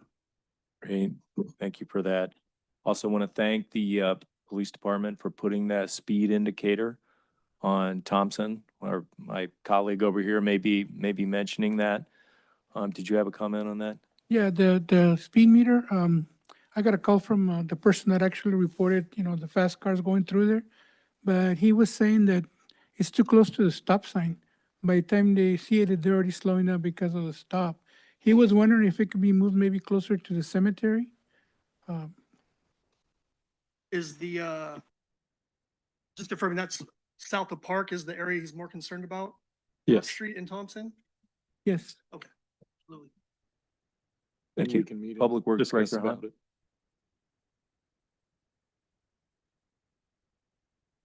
Thank you, Mr. Mayor, council members. Just a couple of things to update you on today. We are working on getting a quote together to finish the High Street beautification, and that would be the parking lot planter island on First and High Street. So we're getting that put together so that we can provide the city manager with a cost for us to actually do the rock, new plants, new drip for that location. The other thing that we're working on currently is we purchased a new scoreboard for the Babe Ruth field last year. That scoreboard stopped functioning. We'll be starting the installation of that tomorrow. Last week, we actually started painting the bathrooms, the snack bar, and the scorekeeper's booth at the Babe Ruth field. We're trying to get that finished up before tryouts start. We should be finishing painting the orange trim and the doors sometime later this week. And the last thing that I had was we're actively working on getting quotes for the recarpeting of the art center. We have our first contractor coming out tomorrow to meet with us to start getting some quotes together on that. And we will bring that to council as soon as we get those quotes together. I also want, sorry. The painting, city manager, will we be looking at painting, or that be in the budget for the next budget cycle? The painting of the Yeah, exterior? painting in either in the next one, but we can look at that as well on getting those costs together as well. I also wanted to point out too that, Public Works staff, went out, did a good job over at Pioneer on, shaving down some of those trip fall issues and then sealing them. So you got nice, smooth surface out there. Director Hahn sent me some pictures, and so I'll send those out to council so that way you can see that as well. Right. Right. I have a question real quick. To the Public Works or to, I don't know who to direct this, these last 3 months, and it's funny that we're talking about, these last 3 months, I've been dealing with both buildings of mine. Have you guys noticed that they've been leaving couches in the alleys and TVs and tires? And I've collected a whole barrage of things on both my buildings, and I actually paid for a fence to be put up. I'm just wondering if Public Works, what is the course on that? What do we do when things are left in the alley? So it's a combination effort between code enforcement and Public Works. If our staff and Public Works are working in a location where they see dumped items, as long as they're not any biohazard, we will pick that stuff up and we will take it and get rid of it at our yard. But we get most of those are through OpenGov work orders through code enforcement because they're out there driving all over the place and they see those. So the ones that are not biohazard or encampments, they typically will send us a OpenGov work order and then we respond to that work order. I was just wondering, because I'm just wondering if you guys have you noticed a high We have, Councilman Trujillo, and I can tell you that one of our biggest concerns right now in the city limits for the dumping is actually at Valley View Basin. And unfortunately, we have an encampment that is on the county side of the South Branch Canal, immediately adjacent to Valley View. We've been monitoring that on a pretty much an every other day basis. They've cut through our fence. We've had many cuts in our fence out there, and I can tell you in the last 2 weeks, they have dumped so much stuff in that basin that we're gonna have to get out there and get after cleaning up. We've been restricted a little bit because of the weather we did have. Valley View was pretty flooded and unsafe to put heavy equipment out there to remove that stuff. But we were just, myself and my supervisor were just discussing that today, so. Yeah, just recently, last week, somebody decided to leave about 12 pallets behind my building. So what I did is I put a new fence and I put a camera, and that's my building, but at the restaurant, 2 weeks ago, they left a couch and a TV. So, I have a trailer full of stuff, but I just wonder what if that's happening, what else is happening out in this Yeah, community? so we've noticed since this heat we've had the last couple of weeks, there's a lot more activity. And I can tell you that, Councilman Trujillo, please feel free to reach out to Public Works like other citizens do when they have dumping in their alleys behind their building. A lot of times that's how we find out about it. Code enforcement can only cover so much and our guys only see what they see while they're doing their regular daily routine. So we encourage the public, if there's illegal dumping, to please reach out to Public Works or to code enforcement and that we will take care of that. Additionally, contacting, City Hall directly, our staff can put that, request in. No, we did it ourselves, but we fixed it. We got fence and cameras. So.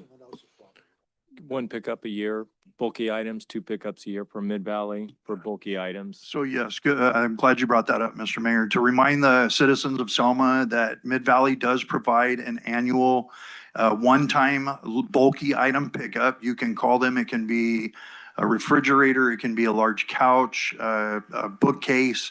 They will come to your resident and they will pick, or your residence, and they will pick that up one time a year for free.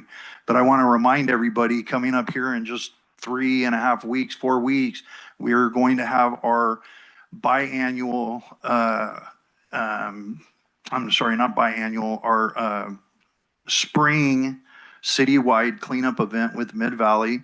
We will be hosting that again at the lot on McCall and Nelson like we did in November for the fall cleanup. And since I'm talking about that real quick, there is 40 tons of compost right now that is sitting on the corner of that lot that we had dumped on Saturday that is free to the public. It's part of our SB 1383 requirements for procurement. And anyone that is not a landscape contractor or a commercial business is allowed to go out there, one load per resident, and you can bring a truck or a truck and trailer. You have to load it yourself with shovels, so bring some friends with you. But that is out there, and we encourage the public to please consume that because we have requirements by the state through that bill that we have to procure a certain amount. So we are providing that to the public for free for your landscape in your yard. Sounds good. I think you're going to have a lot of takers on that. Good job. All right, with that, we're going to move on to our first item of the evening, our public hearing item, which is a second reading and adoption of ordinance 2026-02, amending the Selma Municipal Code 573 relating to special event permit processing timelines. City Manager. Yes, thank you, Mayor and City Council. This is the second action item related to this ordinance. On February 17th, council introduced and waived the first reading to amend the municipal code to establish expedited processing pathway for minor low impact special events. And this is the public hearing in order to adopt that. I'm happy to answer any questions you may have. Great, thank you for that. This is our second go around here. Does council have any questions before we open up this public hearing to the public? This will help us streamline some events, and it'll create more revenue for the city of Selma. Thank you. With that, we'll open up the public hearing. Does anybody have any comments for or against this public hearing item at this time? Anybody online or on the phone with a for or against comment relating to this public hearing item tonight regarding the special events ordinance? Mayor, I see no hands raised at this time. With that, we will close the public hearing and refer the matter back to council. I got a question for the city manager. I think this is really very timely in terms of changing the timeline on this. With some events are less administrative intensive than others. And this really, I think, gets down to those smaller events, and it really helps our citizens to be able to have these types of events for themselves, their businesses, and to really bring people to Selma, make Selma an even better place. A question on the parks is the cost. I was getting some feedback from citizens on the cost to reserve the park for a day or two. We used to have some pop-up events. We don't really have those anymore. Have we changed the cost to reserve the parks in a while? And if not, can we look at that again in future agenda items? We can absolutely look at that as a future agenda item. This one didn't do anything related to costs on that, so it's something that we can easily bring back. Okay. Thank you for that. Is there a motion to approve this public hearing item tonight? Motion. Is there a second? I'll second. Call the roll, please. Councilmember Avalos, Aye.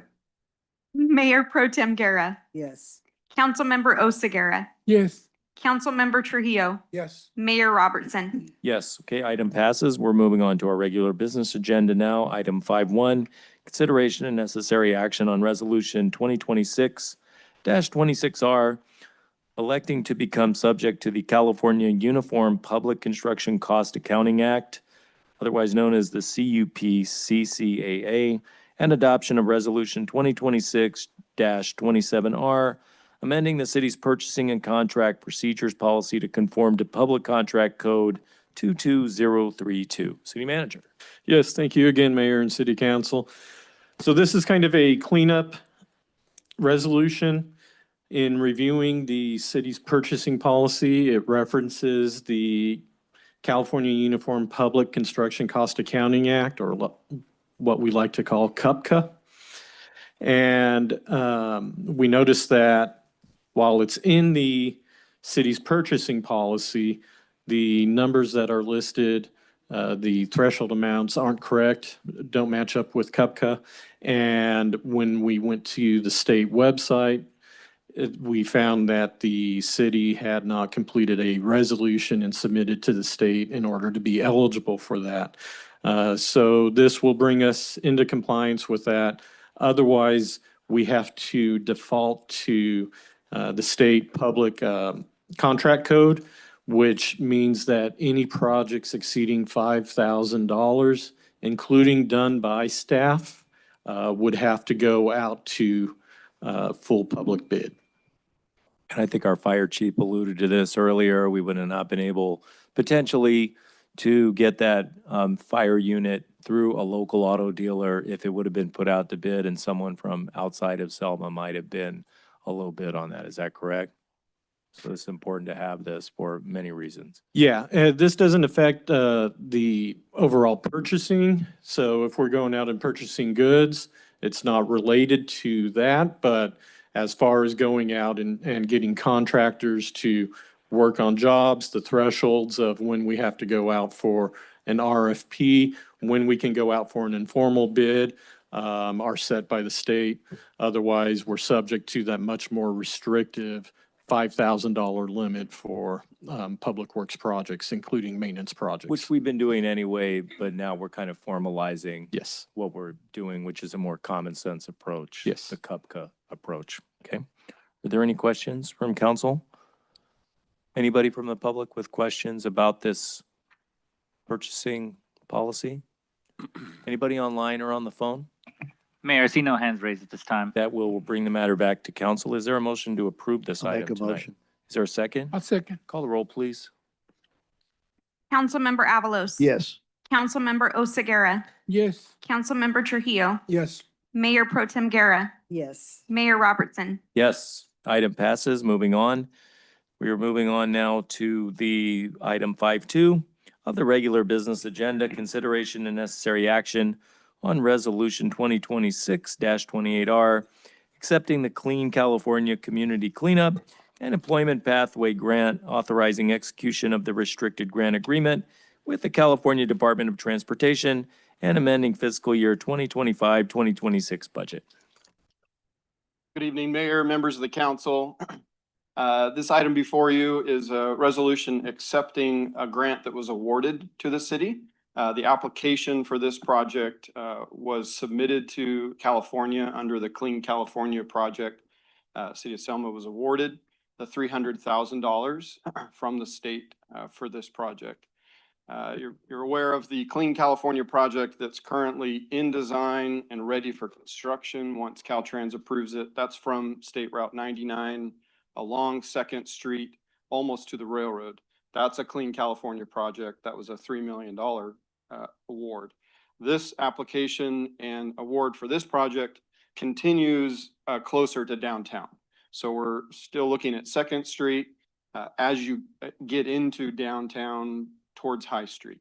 So there's no restriction on the area. The application talked about 2nd Street downtown revitalization.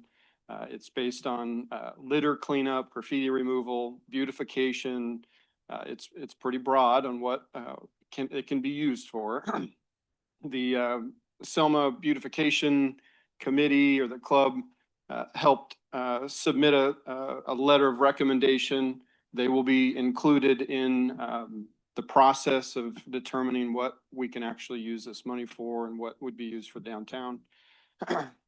So this is a continuation of the money that we're getting from Clean California to help continue improving that corridor as you approach downtown. There is a match that's required. It's a 1-to-1 match, but the match includes in-kind type of services. So part of the grant is to encourage volunteering work, encouraging local committees or volunteers to be able to help with the beautification. We can actually count the time that is spent with their volunteer hours. There's actually a dollar amount that we can show the state that that's a match. So that's in the staff report. When you see in kind, that's part of what it's talking about, excuse me. So tonight before you is just the council agreeing to accept this, the funding. We need a resolution to be able to send back to Caltrans. This is authorizing the city manager to execute the agreement, and then be able to move forward. There is a timeline that we spend the money by November of 2027. So there is a process that we have time to work through the details and then be able to start spending the money. So happy to answer any questions, but I'd ask for approval so we can continue moving forward. This is a pretty easy one. Yeah. So with the timeline on the $3 million grant to have that concluded is 2026, is that correct? Right. Like October or something? I'm not exactly sure on the month, but it is 2026. The consultant A&M, they've been working through Caltrans approval. City staff has been helping and working through that. Once Caltrans approves the encroachment permit within state right of way, they'll be ready to go out to bid. If you go by Farmersville, you look at that exit off of there looks like something similar to what we'll be doing in Selma. Is that another It's California? Yes. community, I don't yeah. know where they got funding, but that's a similar approach to what you're going to see on Right Second there at Street off at the exit. Looks very, very nice. Will this be able to be rolled in to that grant? Like whoever A&M, I'm assuming they're going to be directing this, and will the city be awarding this job to one single contractor who will do the job for the north of the tracks and then south of the track? it's not restricted to that. So I think it really is going to come down to what improvements the city wants to spend this money on in that downtown section. A project could be created where you may have to get a contractor, or there may be funds spent that Public Works can use to improve the area of downtown that you've already established in the master plan. So this There's is just the multiple ways. beginning step of accepting that grant. Yes, and a big portion of it as well is kind of that community engagement, volunteer approach on beautification and so on, which is why they specifically have that match component that allows you to count volunteer hours for that, because they want to encourage that and really get buy-in from the community on doing that. That's really important. Just had someone coming to Selma who said they want to have their group, their church group, help to clean up and do some volunteer work for downtown. So that'd be such a great segue right there, and could count their hours towards that match, it sounds like. I have a quick question. Okay, does this include parking lots for cement work? We can look at Potentially, it, but potentially as far as how that improves it, or if it's part of beautification for the downtown and cleaning up and the litter removal. Those are all pieces of a parking lot improvement. Okay, and then for the volunteer participation in the community, would that include the members or the participants at the CVT training center? Could that include them? I think if it's a volunteer type situation, I know when we applied for the grant, there were multiple groups that we were considering and trying to see how that would apply. So it's not a restricted requirement for specific volunteers. It's just like the city manager mentioned, trying to get community engagement. So I think we're going to want as much help and as many groups as possible to help with a defined beautification and cleanup scope. Okay. Anybody from the public with a comment about this grant, accepting this grant money? Anybody online or on the phone with a comment or question? Mayor, I see no hands raised at this time. Okay, thank you. With that, we'll bring it back to council. Is there a motion to adopt this Motion. resolution? Is there a second? I'll second. Call the roll, please. Councilmember Avalos. Yes. Mayor Pro Tem Guerra. Yes. Councilmember Oseguera. Yes. Councilmember Trujillo. Yes. Mayor Robertson. Yes, item passes, definitely. Okay, moving on to item 5.3, consideration and necessary action on resolution 2026-29R, approving request by Selma Chamber of Commerce for financial assistance for the July 3rd Independence Day celebration fireworks show. Director Fletcher. Yes, Mayor and members of the council. So what you have before you is just the Selma Chamber of Commerce is requesting assistance to pay for half of the invoice for the pyrotechnician for July 3rd. So their new invoice came in at $23,000, and they're requesting for 50% assistance with $11,500 for July 3rd. And then we do have members of the chamber here for any questions. Thank you guys for coming out tonight. Do you guys want to say anything before we get started on this? Hi, good evening, Mayor and council members, President of Chamber of Commerce. We're just here this is community events on 4th of July that we do every year.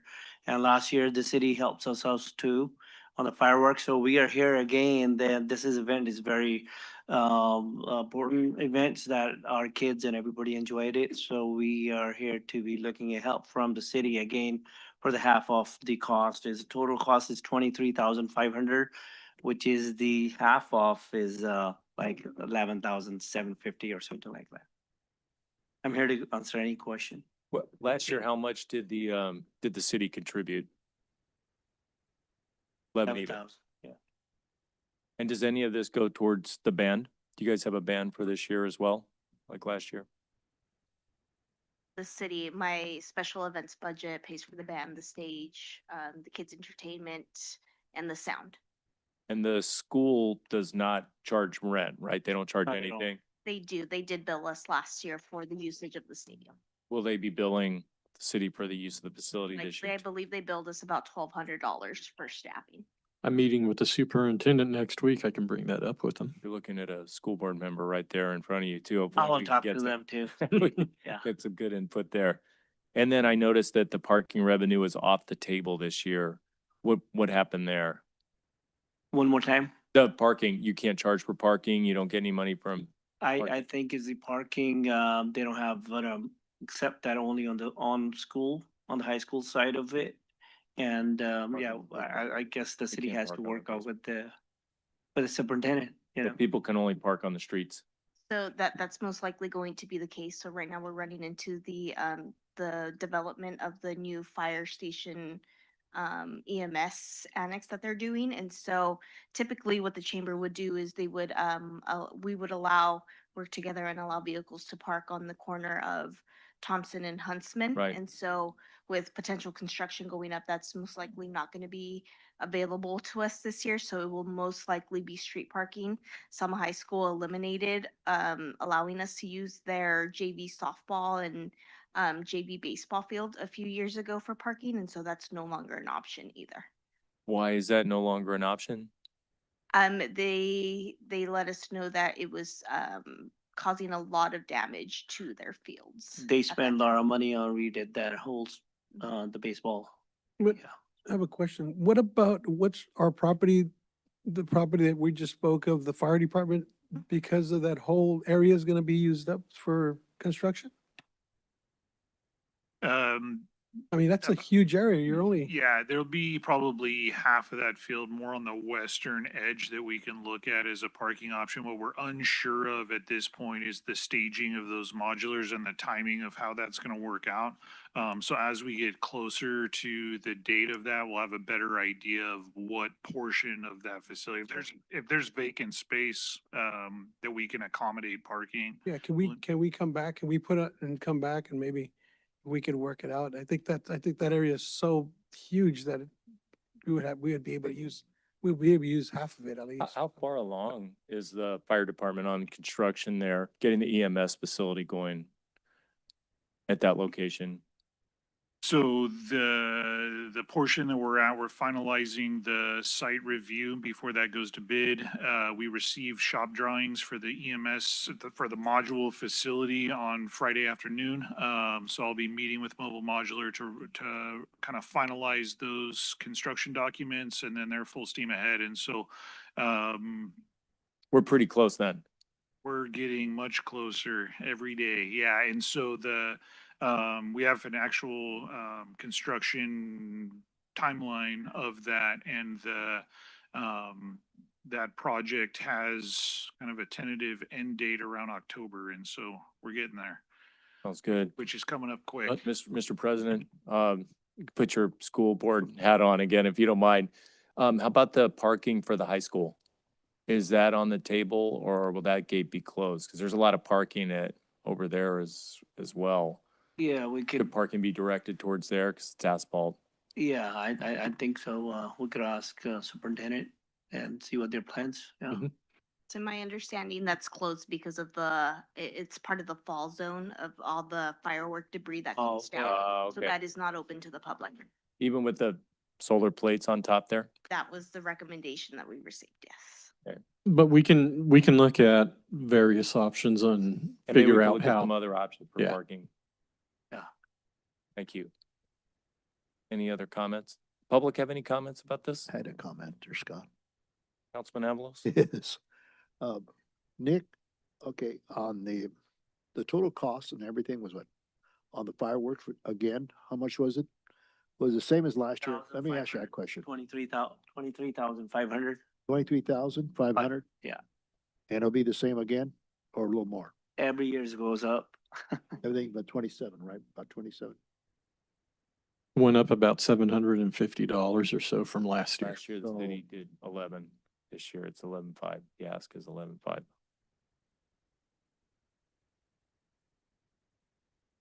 Okay, I'm just contemplating here. We're happy to take more money. You want to say something? Yeah. Go ahead. I Councilman Trio? I just want to say that, you know, I'm definitely for sponsoring the fireworks. And if it's something that's going to be gradually going up, we should probably talk about it during budget. So we can factor it in so it doesn't affect our general fund and we can already have it factored. Yes, I agree. This event will be after fiscal year expires, the current fiscal year. So would we be 7.3? The event will be in the next fiscal year, but the cost will be in this current fiscal year. Because it will be ordered under, that's a Correct. accounting question. Matching the revenue with the expense or the expense with the product ordered. Another one is if if it's affecting some of your event, it probably should be brought up at the time that we're doing our budget, because if it's affecting part of your budget that you're doing the band, it would be helpful to talk about that during so we can probably up that finance also. I believe we're having a budget meeting too in April. Yes. So we can bring this. Last up. 3 years has been $1,000 up every year, so something to look into it. Yeah, thank you. Thank you. Anybody have any other comments? Is there a motion to approve this expenditure? I'll make a motion. Is there a second? Call the roll, please. Councilman Trio. Mayor Pro Tem Guerra, Yes. Councilmember Trujillo, Yes. Councilmember Avalos, Yes. Councilmember Oseguera, Yes. Mayor Robertson. Yes. Moving on to item 5.4, consideration and necessary action on resolution 2026-30R, removing a member of the Selma City Planning Commission from office. Mayor, City members Attorney. of council, let me preface my report on this item by pointing out that the recommendation you see in the staff report, removing Louis Franco from the Planning Commission, is my recommendation and mine alone, but that I went to the council in closed session and I received the majority's approval to place this on your open session agenda before I actually did it. You have a planning commission that performs the very critical function, the statutorily prescribed function of approving literally every type of development that goes on in this city. They either recommend approval of it or they outright approve it, subject only to an appeal to this council. They wield a great deal of power, and 99.9% of what they do on the Planning Commission is always done in connection with a quasi-judicial or adjudicatory proceeding that involves a public hearing. They're required to be impartial. You appoint all of the members of the Planning Commission, and the power to appoint includes the power to remove.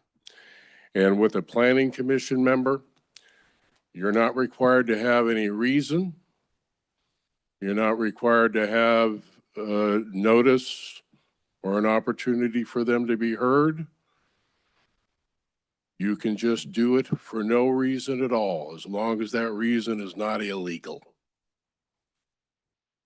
But as I know, and I think as most people know, this council doesn't do much of anything without a good reason. So I'm supplying you with reasons for my recommendation. And I would submit to you that Louis Franco, by his conduct, has disqualified himself from serving on your planning commission. Reason for that is that Louis Franco has twice, not once, but twice, filed or caused to be filed false and malicious complaints to the State Bar of California against me, alleging misconduct for which I should be disciplined. That is a crime. The first complaint was by Louis Franco's daughter, who used the name Lauren Edkins to conceal her true identity. In that complaint, Ms. Edkins alleged a vast variety of things, including that I represented a entity that had a active lawsuit against the city. At the same time, I was representing the city. And in fact, I never represented that entity. So that was a false claim. She also made a series of other false claims relative to my representation of Mr. Avalos in an election contest, charging that created a conflict of interest, which it did not. The City of Selma has no interest in an election contest. As a matter of law, they're required to be neutral. And I wasn't serving as city attorney of the City of Selma at that time.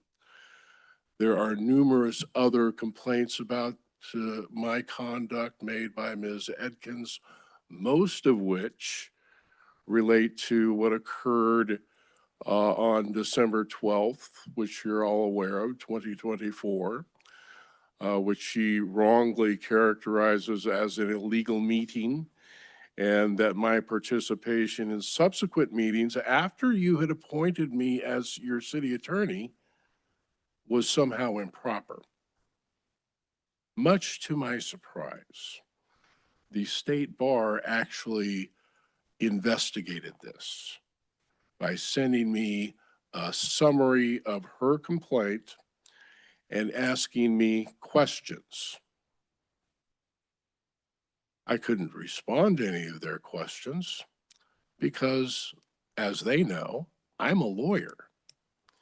Everything I learn from a client, everything I say to a client, everything I hear from a client, everything I do with a client in any respect, I'm required to keep secret unless my client approves the waiver of the privilege. So my response to them, and by the way, I've attached the entirety of my communications with the State Bar in response to these two very frivolous complaints, very malicious complaints, in their entirety. You can see in minute detail exactly what Lauren Edkins was complaining about with respect to me, and you can see my response to the State Bar, which pulls no punches, by the way. I think the State Bar is acting as an accessory after the fact to the commission of a crime by even investigating this. What they should do is they should immediately refer it to the district attorney or attorney general for prosecution of the misdemeanor that is clearly committed both by Louis Franco's daughter and by him in submitting these complaints. But you can read it for yourself. All the detail is there. There's nothing in those documents that is in any sense privileged. This is just me communicating with the state bar and telling them these complaints are false and malicious, and this investigation should not be occurring. And actually accusing them of acting as an accessory after the fact to the commission of a misdemeanor, which is something that involves moral turpitude, for which I'm complaining to the state bar about this particular state bar attorney, because that's a violation of the ethical rules. Exactly what Franco and Franco's daughter have accused me of. And it's all absolutely false. So they investigated that. I sent them one letter in response.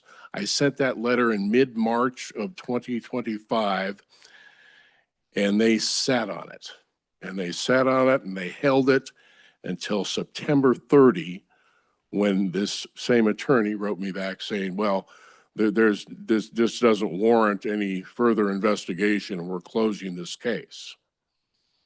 After sitting on it for 7 months, and in the interim, I gather that Ms. Franco posted this stuff on Facebook and used it to undermine not only me, but this entire council.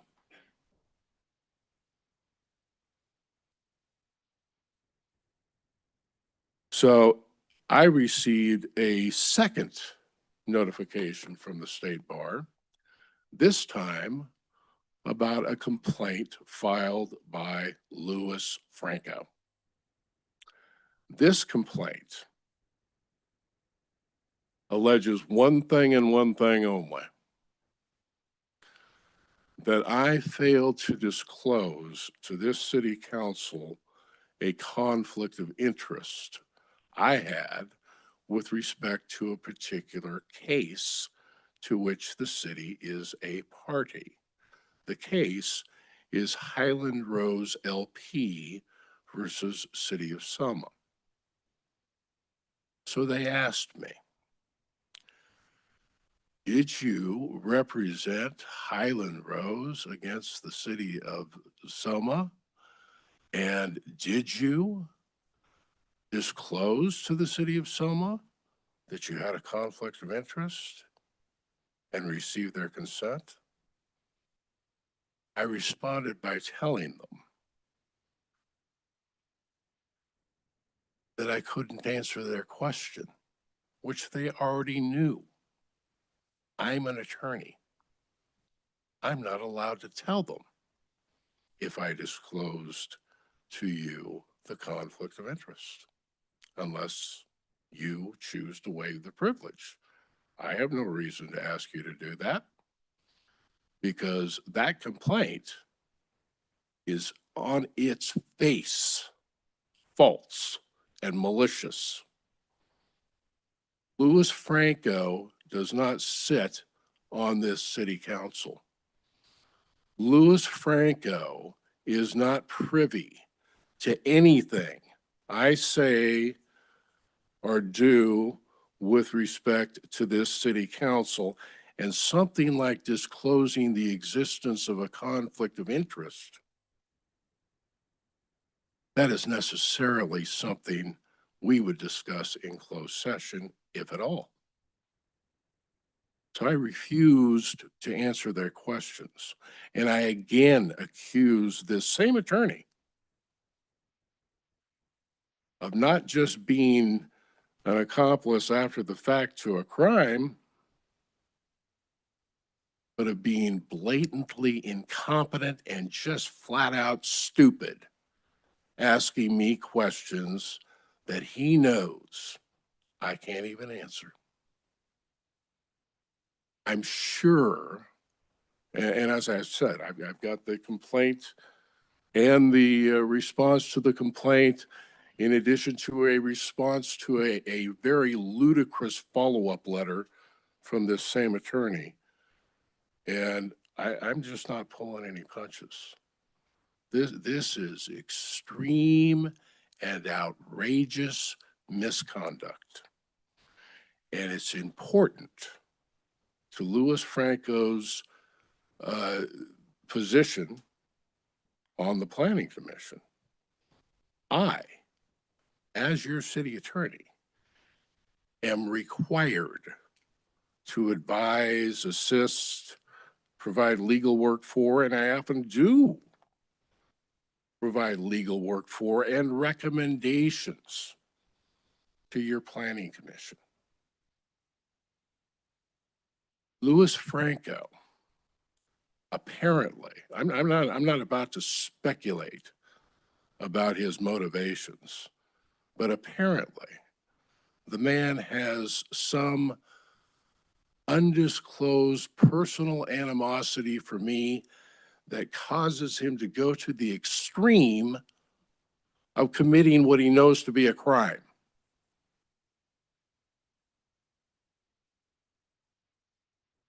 That isn't the kind of person you want sitting on your Planning Commission. Number one, you get recommendations and rulings by the Planning Commission. You depend upon each and every one of those planning commissioners being honest, trustworthy. Somebody who files a complaint with the state bar making false allegations against an attorney for the purpose of getting the attorney's license pulled is neither honest or honorable. Doing it through your daughter is particularly cowardly.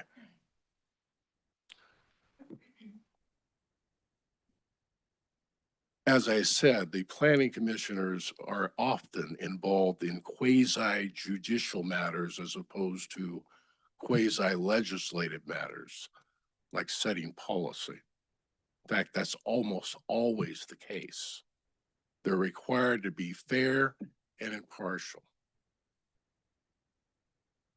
Louis Franco has demonstrated that his personal animosity for me is far and away more important to him than giving the people that come before him a fair shake, a fair hearing, being impartial. The fact that I am involved in making a particular recommendation to that planning commission can very easily translate into a situation where Louis Franco is subject to being disqualified from hearing any particular matter that I've had any involvement in, because you can't trust him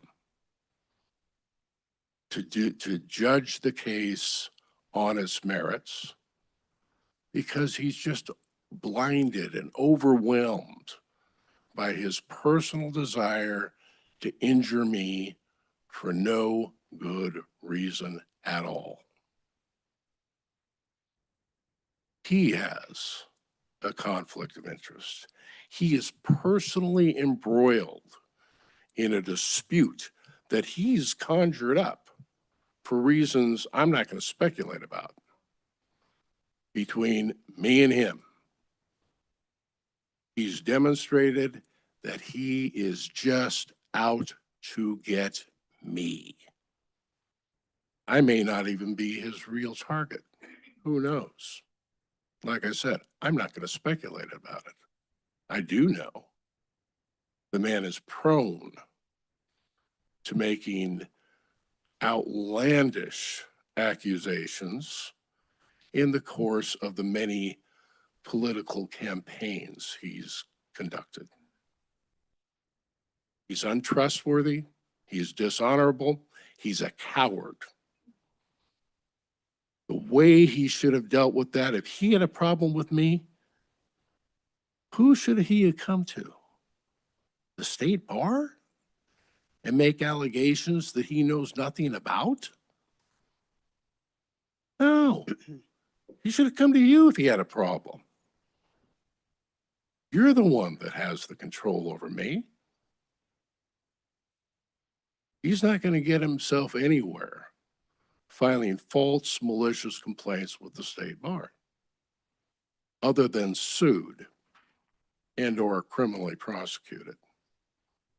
So I'm recommending to you that you remove Louis Franco from the Planning Commission. I learned after I prepared this material that Louis Franco is also on the Measures S committee, which is a committee that that comes in here and they review what you've spent the Measure S money on, and they come in here with an opinion as to whether or not you properly conformed to the requirements of Measure S, not as an important function of as being a planning commissioner, but certainly an important one, and one that requires you to repose trust and confidence in the person making the report. Louis Franco doesn't satisfy the qualifications for sitting on your planning commission. He cannot be fair and impartial. He has a built-in automatic conflict of interest. He's prone to dishonesty and apparently prone to committing crimes. So I would urge you to remove him. And I would urge you to adopt the resolution as it's been presented to you that does exactly that. And I would ask you to follow that up with a minute order, removing him from the Measure S committee for the same reasons. That's my report. I'm happy to answer any questions you have.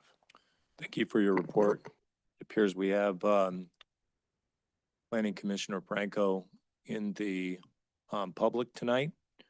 Would you care to stand up, Mr. Franco, and address the complaint by the city attorney? Yes, I would. Thank you, Mr. Mayor.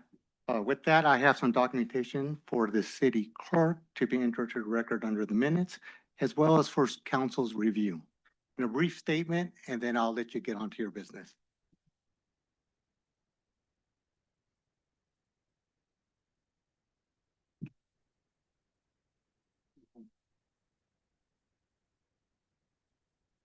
All right. Thank you very much for your time. I just want to say, this resolution represents what I believe to be harassment and attempt to damage my reputation by the city council and the city attorney. It appears to be an effort to create a false narrative in order to deflect from the attention from the actions of the city attorney, Neil Costanzo. In my view, this resolution is clear retaliation against my daughter and me for raising concerns with the California State Bar and the state of California regarding Mr. Costanzo's conduct. My daughter, as a private resident, has every right to voice those concerns.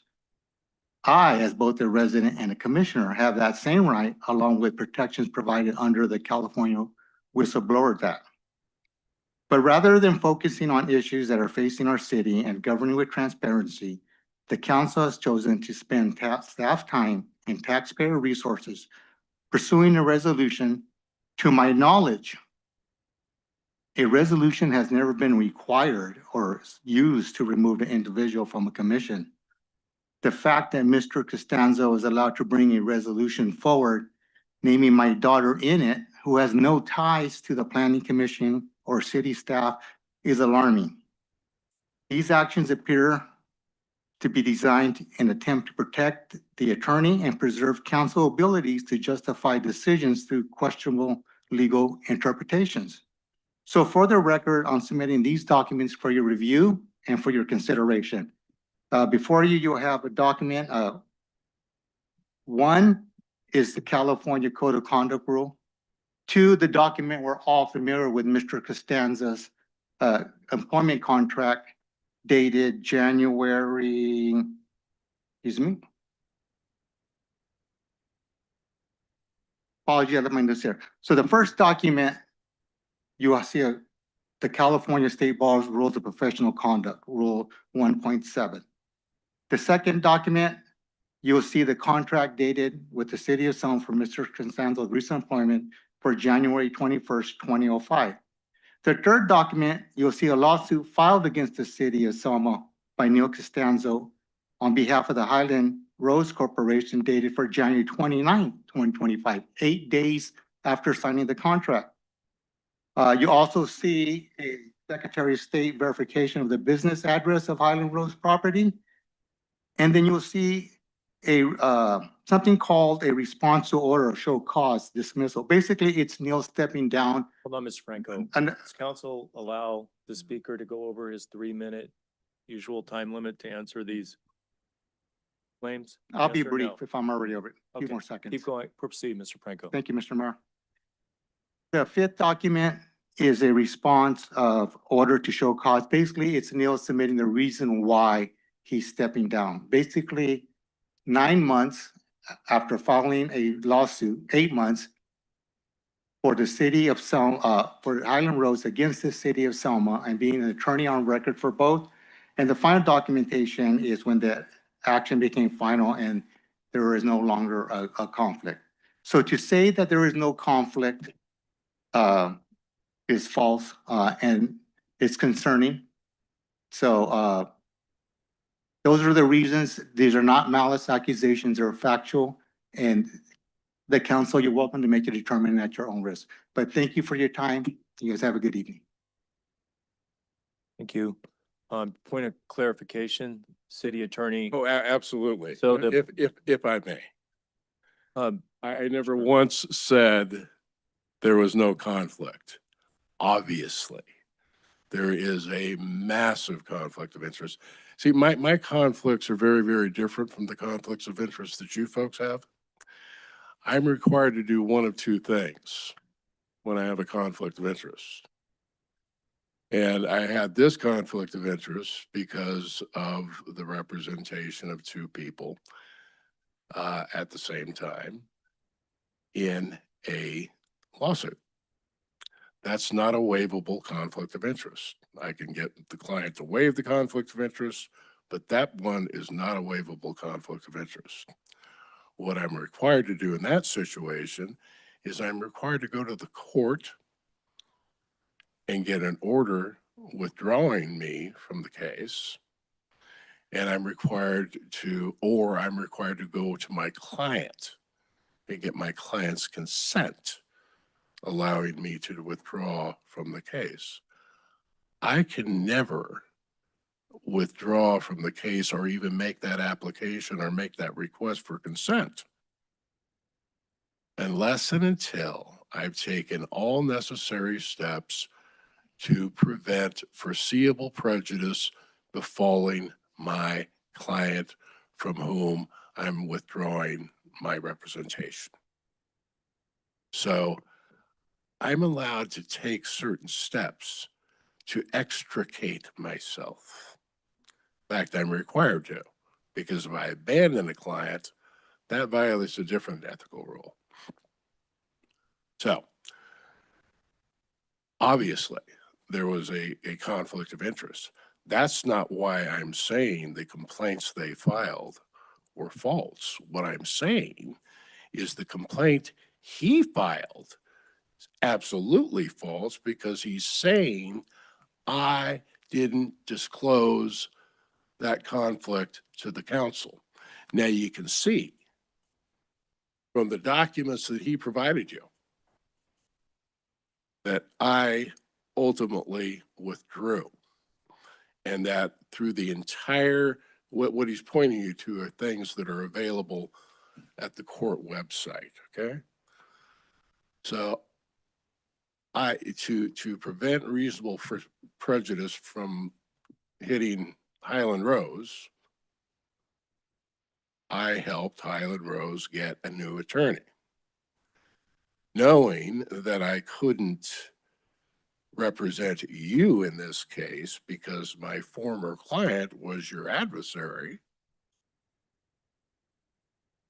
You appointed a different attorney to represent you in that case. So I'm completely out of it.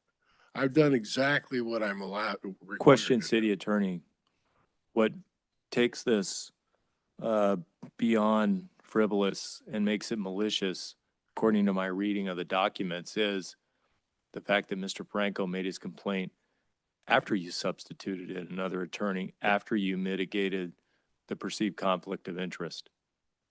Absolutely. So if you know that there is a conflict that has been removed and you still make a complaint to the bar, does that make the claim malicious? on Mr. Malice, Franco's part? malice is a state of mind. Malice, you are presumed by law to intend the natural consequences of your actions.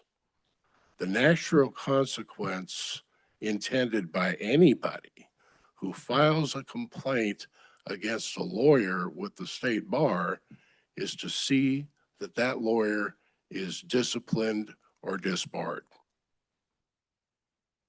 In order to take that action, you got to have some legitimate reason for doing it. And the reason he gave for doing it, I failed to disclose this conflict to my client, which is belied by the fact that you appointed a different attorney to represent you in that case.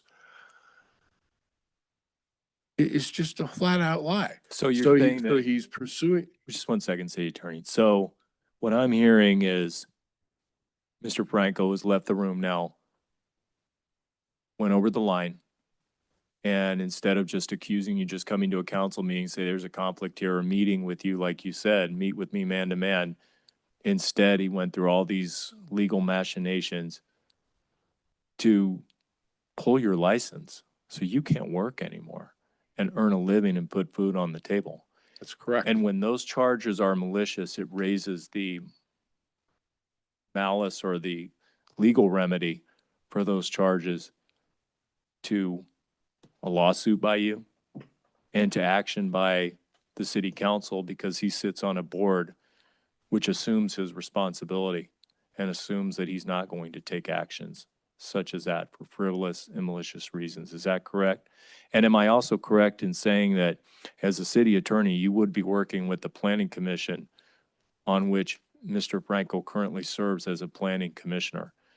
And you're saying that shouldn't happen. You would have an issue with that. I'm saying it's not even possible because my involvement, just my involvement alone, gives rise to at least the perception of a conflict of interest, because Frank is going to be torn between adhering to my recommendations or evaluating my recommendations on their merit and wanting to injure me because of his personal animosity for me. So he can have all the concerns he wants about a conflict of interest. What he can't do, and what the law flat out prohibits him from doing, is to file a complaint with the state bar that is false. Anytime you base anything on a false claim, you're necessarily acting maliciously because you don't have any legitimate reason to be claiming what you're claiming. I'm sorry, the redress for that is a misdemeanor, which is punishable by jail time and by fines, or both. Is that correct, City Attorney? Misdemeanors are always punishable by up to a year in jail or a fine or both. Okay. Is there anything you wish to add before we open this to the council? I didn't hear anything from Mr. Franco that requires any response. I'll just note that what he's giving you is Rule 2.7, and you can review that rule, by the way, and you can see that what I had is an unwaivable conflict of interest, and you can see that what my obligation is once I have that conflict of interest, which was created when you appointed me. Thank you, City Um, Attorney.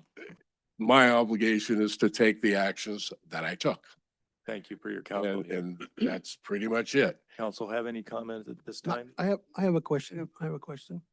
I'm not, I know you're upset and I want to make sure, first of all, I want to make sure that everyone understands this room, that we all represent a district. We all represent the city of Selma. And my full oath is to make sure our city's solvent. Keeping in mind that we're going through a lot of lawsuits right now. Mr. Costanza, the only question I have is, you came here and you're directing and asking the council to full out take them out of the planning commission. Do you not think once that's going to be called retaliation? Say it again. Do you not think once it's going to be called retaliation? Well, I mean, it is. yes and no, because we're going to go a long ways. And here's the other question I have. You don't Here's the other have, question I have is, you don't is have there any an right actual to open commit a case? crime. Let the man answer. You asked him a Okay. question, answer, City. You don't have a right to commit a crime. You don't have a right to slander a person. You don't have any of those rights. And if I were to retaliate against Louis Franco for doing those things by suing him, for example, by doing anything to him, Keep in for mind, example, I'm in the city. by seeing that he gets removed from the planning commission, for example, is not legal retaliation. Legal retaliation That's good. That's a good answer. applies to an employee and an employee only, That's a okay? good answer. We're good. We're good. But here's the question I have as an elected official. Keep in mind, I'm asking this question, not as attacking you, not as, I'm saying, okay, so you said that it's you as our legal advisor, we're not gonna be retaliated. He's not gonna sue us. We're fine. Okay, that's good. The other question I have is there an actual open case with the bar against you or not? Apparently. Okay, so and another one, you stated a lot of things against a citizen of Selma, saying that he's this, he's that, he's that. Where do you get that finding? Where do I get it? Right off, So right you're off just his, document, and I'm just, just take a look at his complaint. so that's what Complaint that's just says all I this. want. That's all I want. So, That so is I a want to, lie. understand my basis because again, and, we all have our strengths. We all know what we're doing. The only thing is I just want to make sure that you guys understand what we're doing here. We're crucifying a citizen of our community and it might end up costing us. And you feel you're our city attorney. I'm leaning on you saying you're 100% everything you're saying. You're 100% accurate and you're good. If you're good, then that's where we're going to go. Everybody can have their comments. Everybody can have their judgments. But again, we're going through a lot of lawsuits. A lot of department heads are here, got to feed their family. So decisions we make here can either make us or break us. And when we make decisions, these are the decisions we base them on. So I'm not here to pick fights. I'm not here to pick sides. I'm just here, enjoying the event. But you're telling me that everything's good and what you're basing everything you said about a citizen on this report. On your report, on the report you gave us. That we've been talking Basing about. everything I said You sent the memo. about Louis Franco The memo you sent. on the documents that are attached to my staff report, and that's it. Okay. That's it. Thank you, Mayor Pro Tem. Okay, I just want to say, you mentioned a couple of things. You're absolutely right. Louis Franco is not on the council. Okay, so what you've done and what you've said to us in closed session, that's between us in closed session. He doesn't know that, or he shouldn't know that, unless someone's told him. Okay?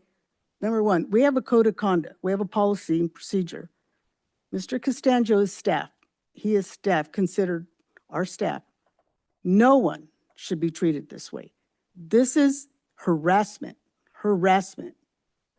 Like he stated, if there's an issue, he could have came to one of us. As a matter of fact, he's in my district. He could have came to me, but he didn't. So why?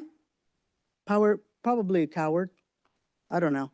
But anyways, this is horrible, and I strongly believe that it's dishonest. You don't go and hurt somebody this way, but that's his character, and we know that for a fact. So I'm very disappointed, and Neil, I feel so sorry for you, for what you have to go through.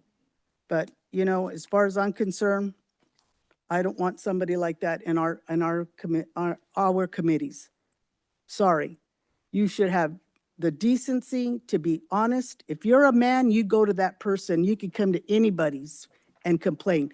As a matter of fact, he could have came and complained to Trujillo if that was the case. And this could have been handled so differently, but it wasn't. So now we're going to take stands. So. Councilman Avalos, did you have? Yes. Thank Yeah. you, Mayor Pro Tem. Yeah, but we, you know, looking at the situation here, you know, overall, you know, he can be dismissed under the actions that was taken by Mr. Franco. You know, on this lawsuit, what he talked about, and there was not, it was change, you know, technically, basically stepped aside, brought someone else in. So that's legal. And once again, Franco's actions, and his daughter was involved. So us, and, you know, when you have a family member involved, you know, you know, common sense tells you, it don't take much to figure that out. Easy, you know. If there's any retaliation, it's against Mr. Neil Costanzo. You know, and these actions are taken. We can make these necessary resolutions to remove them under that criteria. Right. Thank you. Any comments from the public on this? Anybody online or on the phone with a comment this time? Mayor, I see no hands raised at this time. We'll bring it back. Stella Ramirez, I'm a resident. I want to say that this is pretty frustrating because this isn't the first time that we've gone through this. The first time that we went through this was during election time when our mayor was running to get reelected. He was, Louis Franco was, POA was endorsing him. So they went and they opened a case. Connection. POA was endorsing Louis Franco. So they opened up a case and that didn't work out. It was thrown out. That didn't work. Then after our mayor got elected, won fair and square, took the oath, not once, not twice, but by a board member from Fresno County. Louis Franco went crying to the DA, opened up a case, and that didn't work. So now Louis Franco is coming after our attorney, city attorney. And he ran to state board, went crying to state board to open up a case against our city attorney, to bring him down, to destroy him, to take away his license, to destroy his career. So the reason he's doing this comes down to just, he didn't get elected. He's ticked off. It's been going on for months and months and months. We're almost in the next election. And he's still dwelling on the past. Like you said, city attorney, I don't know what's going on with him. He lost, he needs to accept it. He's showing that he is a sore loser. He's showing that he is he's bad sportsmanship. He can't accept the loss. And he's saying when he's running for mayor that he's honest. This is honest? No, it's not. So the only thing I can say is that's what I'm speculating. Because it's been this way for a long time. What other reason can it be? So with that being said, I want to say three words to Louis Franco because I know he's listening.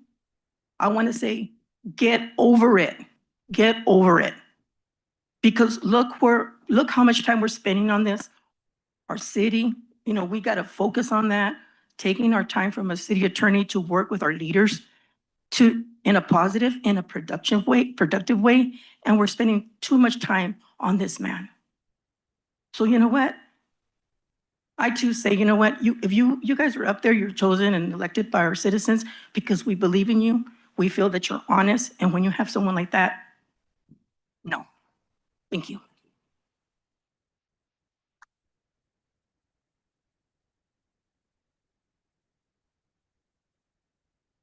Good evening, Mayor and Council. Brian Ramirez. I'm not gonna speak about the decision that you're gonna make about Louis Franco because I currently serve on the Planning Commission, so you do what you think is right. I am gonna talk about Louis Franco's actions. And just for the record, in case anybody doesn't know this, my cousin, Leonard Cabrera, is married to Louis Franco's other daughter, Erica Franco Cabrera. So there is a connection there. But you know what? I'm not gonna go based off that because that's not what I'm about. I could have gone the other side and voted his way. I still don't vote for that man because I don't agree with obviously his mindset, the way he thinks. Obviously, he's very dishonest. When I read that report, I read it from beginning to end.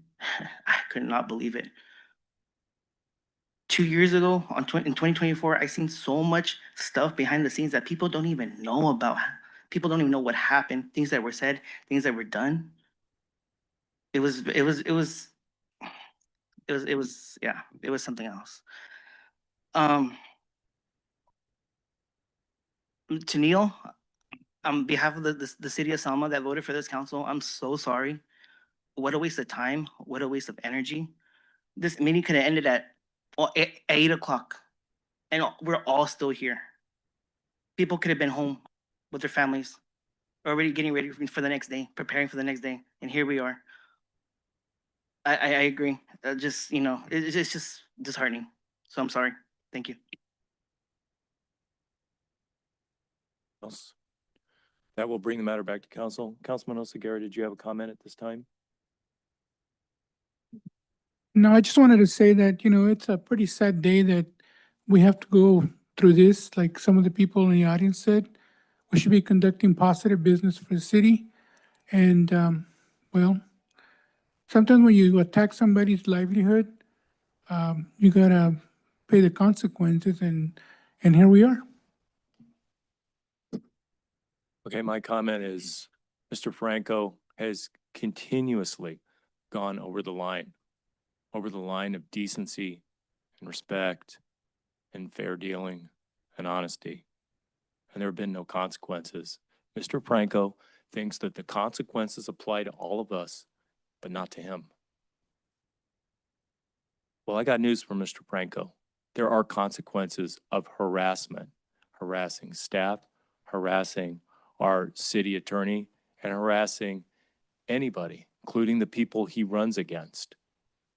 And then one of the consequences he's going to face tonight is going to be my vote, my making a motion to remove Louis Franco from the Planning Commission and the Measure S Committee and any other public body he serves on as an appointed member for the city of Selma. I'm making that motion. Is there a second to remove Louis Franco as Planning Commission member? I'll second it. Would you call the roll, please? Mayor Robertson, Yes. Mayor Pro Tem Guerra, Yes. Councilmember Avalos, Yes. Under the- Councilmember Oseguera, Yes. Councilmember Trujillo, No. Item passes. Louis Franco is removed from the Planning Commission. And I would like to ask city clerk to open the application period for the vacancy that Mr. Franco's exit leaves on the planning commission.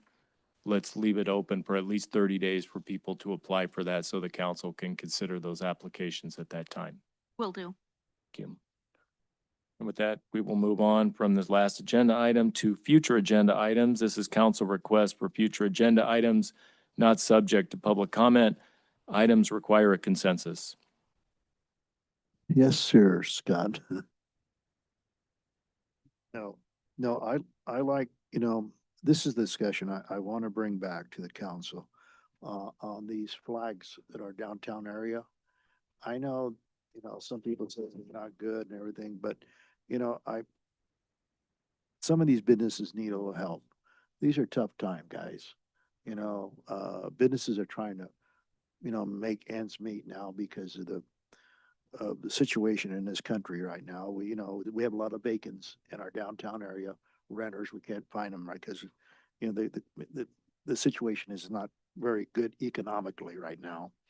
And I want to revisit this, as far as these flags and these businesses, to allow them. And maybe at nighttime, they can take them off, so it doesn't look drabby at night. Okay, I just want to bring it back to the council. That the feather banners? Yeah. But isn't it already an ordinance that they're not? Yes, it's within our ordinance. He wants to revisit to allow them. I want to visit that in a policy, okay? Could we can make policy changes, guys. That's what I want to revisit this situation, okay? All right.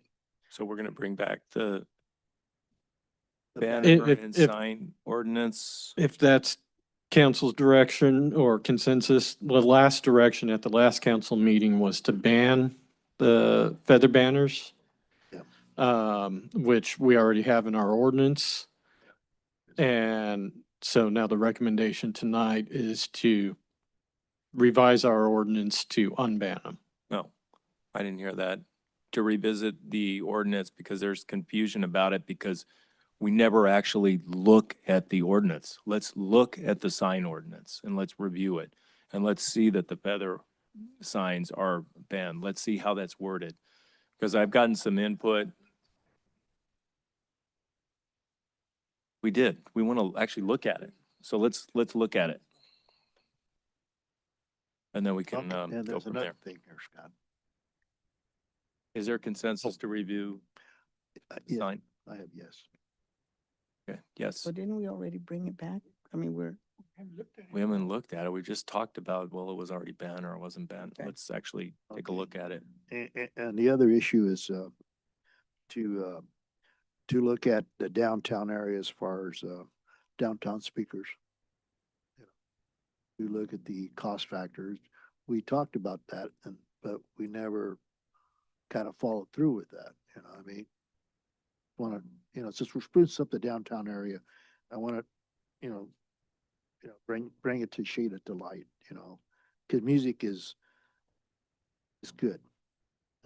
Okay? Isn't there a budget approved already for that? it was already. Yeah. It was in the 69,000? budget for last year. It's been in the budget for like 5 Never years. followed through with it. Haven't Let's spend the done it. money. I'll go shopping. It's the technology that's been an issue. I like to getting go it shopping. Put in. Okay, Councilman Oseguera. And I have consensus. I'm good with speakers. Okay, You good good. with speakers? Okay. Speakers. The spay neuter we've been talking about, I was hoping we get it on this agenda. But I want to bring it back for the next meeting because we want to see if we can get some donation or whatever, or maybe the city providing some money because we need to help our citizens. We agreed that we were going to put a 90-day hold on that ordinance that we passed, but it's already been a while and we haven't even done anything for that. So we need to, I mean, if we can't get it done, then we're gonna put it on hold again until we get something going, because we gotta help the citizens. Because I mean, I don't know if you know, but city manager provided cost, and some of those bigger dogs, they're expensive to neuter or spay. So I would like to put it on there, and I know there's some people that said they would donate, so hopefully they can open up their wallets. I'm waiting for Cal Water. They're supposed to give us some dinero too, so I'm waiting on that, and hopefully we can get enough money. Also, I would like to put on the, to get a consensus for that? Yes. Yes, okay, thank you. You, sir? Councilman Trio? Oh, no, wait, I got one more. Okay. And also, I know this is down the road, but I would like to see some of our business partners get honored up here.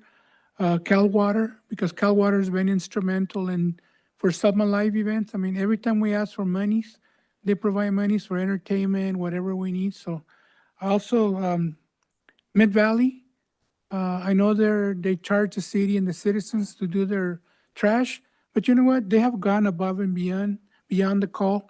Anytime we need trash cans or whatever for our events, they never charge us. So we have a good relation with them, and I'd like to honor them, to let them know that, hey, you know what, you're doing a good job, and we want to keep you here.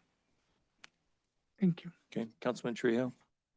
Mr. Mayor, I do not have anything to say in regards to that, but will say that I will donate to the spade and neuter on behalf of my dogs, Max, Maddie, and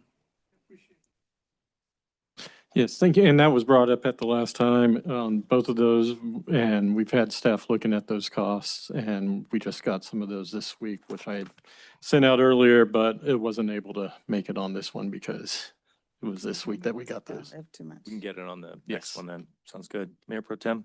Okay, I would like to get an update on the CDBG grant to see where we are, if we still have funding. And also I'd like to know if that includes parking lots, repairs of parking lots.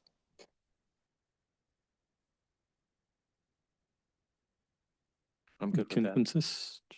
Yes. Okay, and then I'd like to look at the spay neuter vouchers. We're gonna have an April 6th clinic, I think, at the animal shelter. April 11th. Okay, so we'll have a council meeting before the rabies shot clinic. So that's good, because it'd be great to be able to award some of those vouchers at that rabies shot clinic where people are coming out with their animals. I mean, it's kind of hard to have a spay neuter ordinance if you don't provide a lower cost spay neuter program. So I think it's very important. Number two, can we look at the special event fees? Special events. We talked about that earlier. We did the notice time today, which was great. Public hearing item, we changed that to 20 days and city manager's discretion. So I think that's going to help free up some time there. That will help encourage people to have special events. Let's see. And then on the parking lot that Mayor, do we have consensus for that? Yes. Are we good with that? Okay. And then the parking lot, we've talked about looking at the old police station, that parking lot. There's grass growing in the pavement now.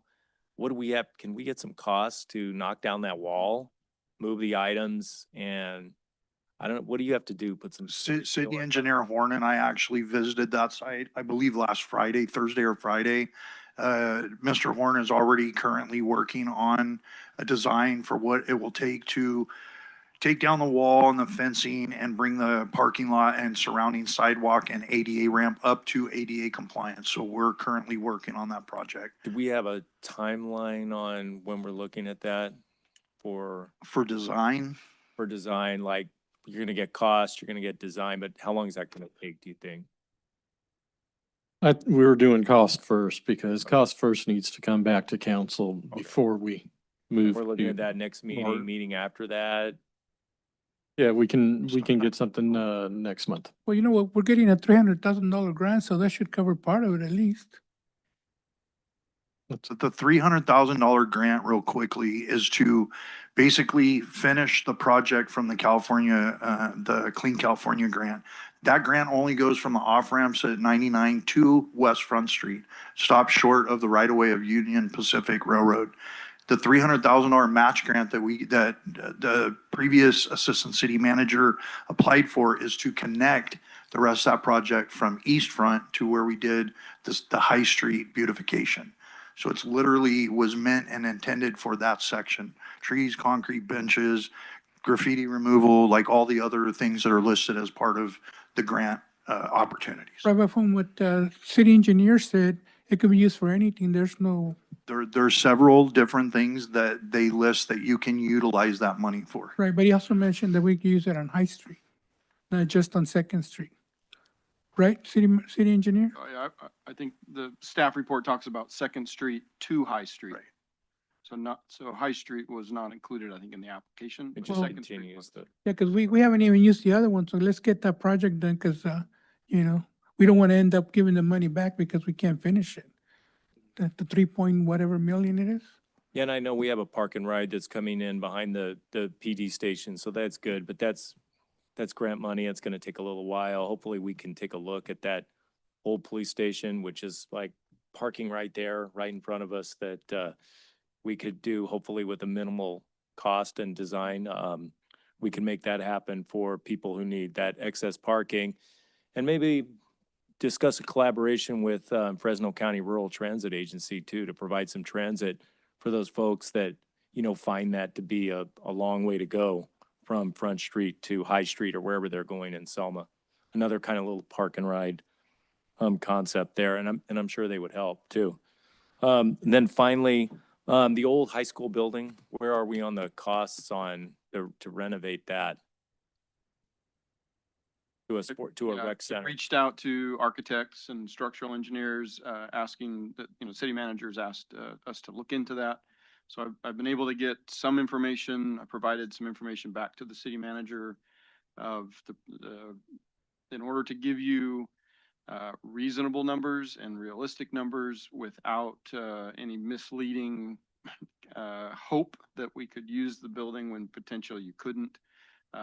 My recommendation to city manager is that we need to have some type of budget to have a concept looked at with structural, mechanical, electrical, plumbing, architectural, so that they can look at the actual structure of the building and what needs to be done just from code compliance, structural compliance, and come up with a schematic design and a cost that's actually based on some real research. So the grants that we're going after right now seem to include a planning component. We should talk to Granite Solutions, and I think we have, about turning something into another use building into a rec center for public use.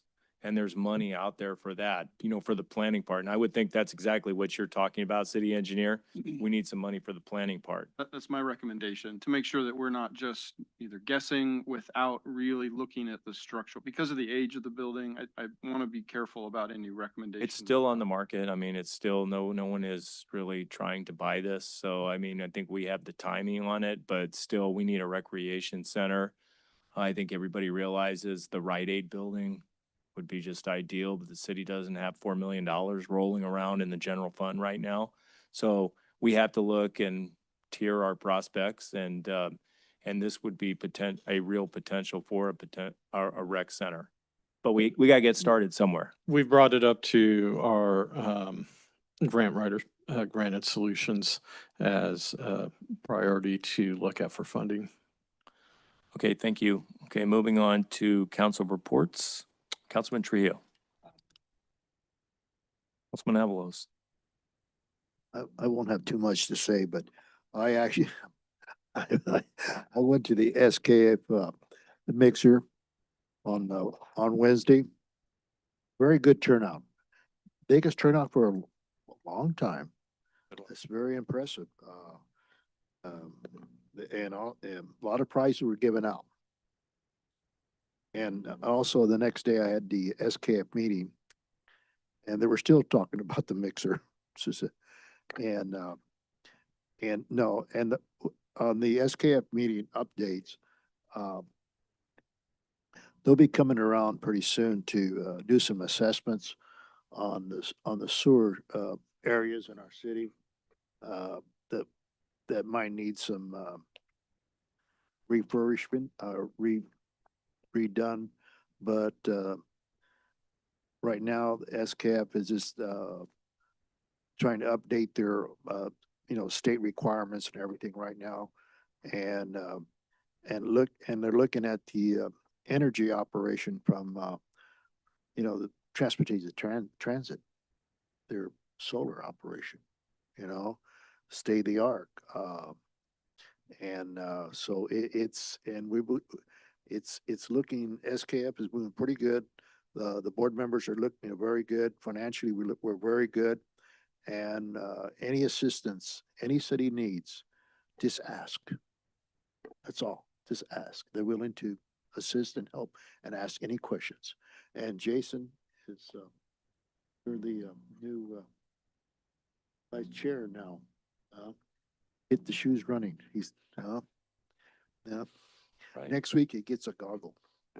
Councilman Oseguera? I also went to the SKF mixer, which was, like he said, very well attended. I didn't win, no, did I? Yeah, I did win a prize. I thought my wife I won it, but I won it. I think you all won. But she kept it, anyway, so you know how that goes. Pretty much it's been kind of quiet. I was supposed to have a meeting, but it got canceled, so it's been kind of quiet on the home front. Yeah, I celebrated a birthday. I'm now 67 years old. Do you believe that? Old? I'm getting old already. Now you're catching up with Father Time. Happy birthday. Mayor Pro So Tem. that's it. Thank you. Thank you. I also attended the SKF mixer, which is, like we've all stated, very, very well attended, and Good. I think everybody had a great time. I also attended at Wilson School, I attended with the mayor, the Read Across America, and it was an honor to be able to sit in one of my daughter's favorite teacher, Mr. Tarango's class, so it was great to revisit. I also met, I went to another mixer today. It was the St. Patty's Day mixer at the Rolling Hills Care Center, and that was very nice. We got to see the remodel inside that area, so it was very well attended as well. Also met with the city manager to review, just to go over how Selma is doing and how, what our goals are. So that was a great meeting. And other than that, I think that's it for me. Thank you. Okay, I attended that same St. Patrick's event at Rolling Hills Convalescent Home where Councilman Avalos was born a few years ago, 10 or 15. I saw their remodel. Rose and I had gone over there a year and a half ago in July, and it was steaming. People had called us and said, hey, you guys need to go over there. And they were working on converting their swamp cooler to central air. Well, they converted it. It's nice in there now. So they've done a really good job over there. I did Read Across America Week. For Read Across America Week, I read to 3 classrooms at Jackson, Terry, and Wilson, actually 3 schools with more than 1 classroom there, but that was a delight. Really appreciated doing that. And it was great to be able to read to my goddaughter too, Mayor Pro Tem's daughter at Jackson. So that was a lot of fun. She didn't know I was going to read, and she's looking at me like, I think I know you. Are you? Is it Nino? My granddaughter. Yeah. Oh gosh, that was a good one. I was a judge on Saturday with planning Commissioner Brian over there. I was a judge on Saturday at the Lions Club student speaker competition with Planning Commissioner Ramirez. I stopped by Coffee with a Cop at Maiden Voyage. That was very nice. I was part of the grounds crew for the Business Improvement District. We installed Easter decorations last Sunday, so hopefully everybody's enjoying those. It's great to be able to have those tree wells and to put decorations in there. It's nice to see the buds coming back on those trees too, so that's very nice. I attended a bid meeting last Monday. I attended a Selma Chamber of Commerce mixer at SKF that we all talked about. Good stuff, great, just the numbers were really nice and a lot of good folks out there. The city manager and I met with a Park Street resident, as did Councilman Oseguera, regarding issues that the PD helped to discuss, the city to remedy and discuss. The Mayor Pro Tem and I met with City Manager Rogers to discuss city issues, as she said. So with that, we will move on to our last oral communications of the evening. Does anybody have anything they would like to say at this time? Anybody on the phone or online? Mayor, I see no hands raised at this time. All right, everybody. Happy St. Patrick's Day. Thanks for coming out. We'll see you next time. Bye-bye.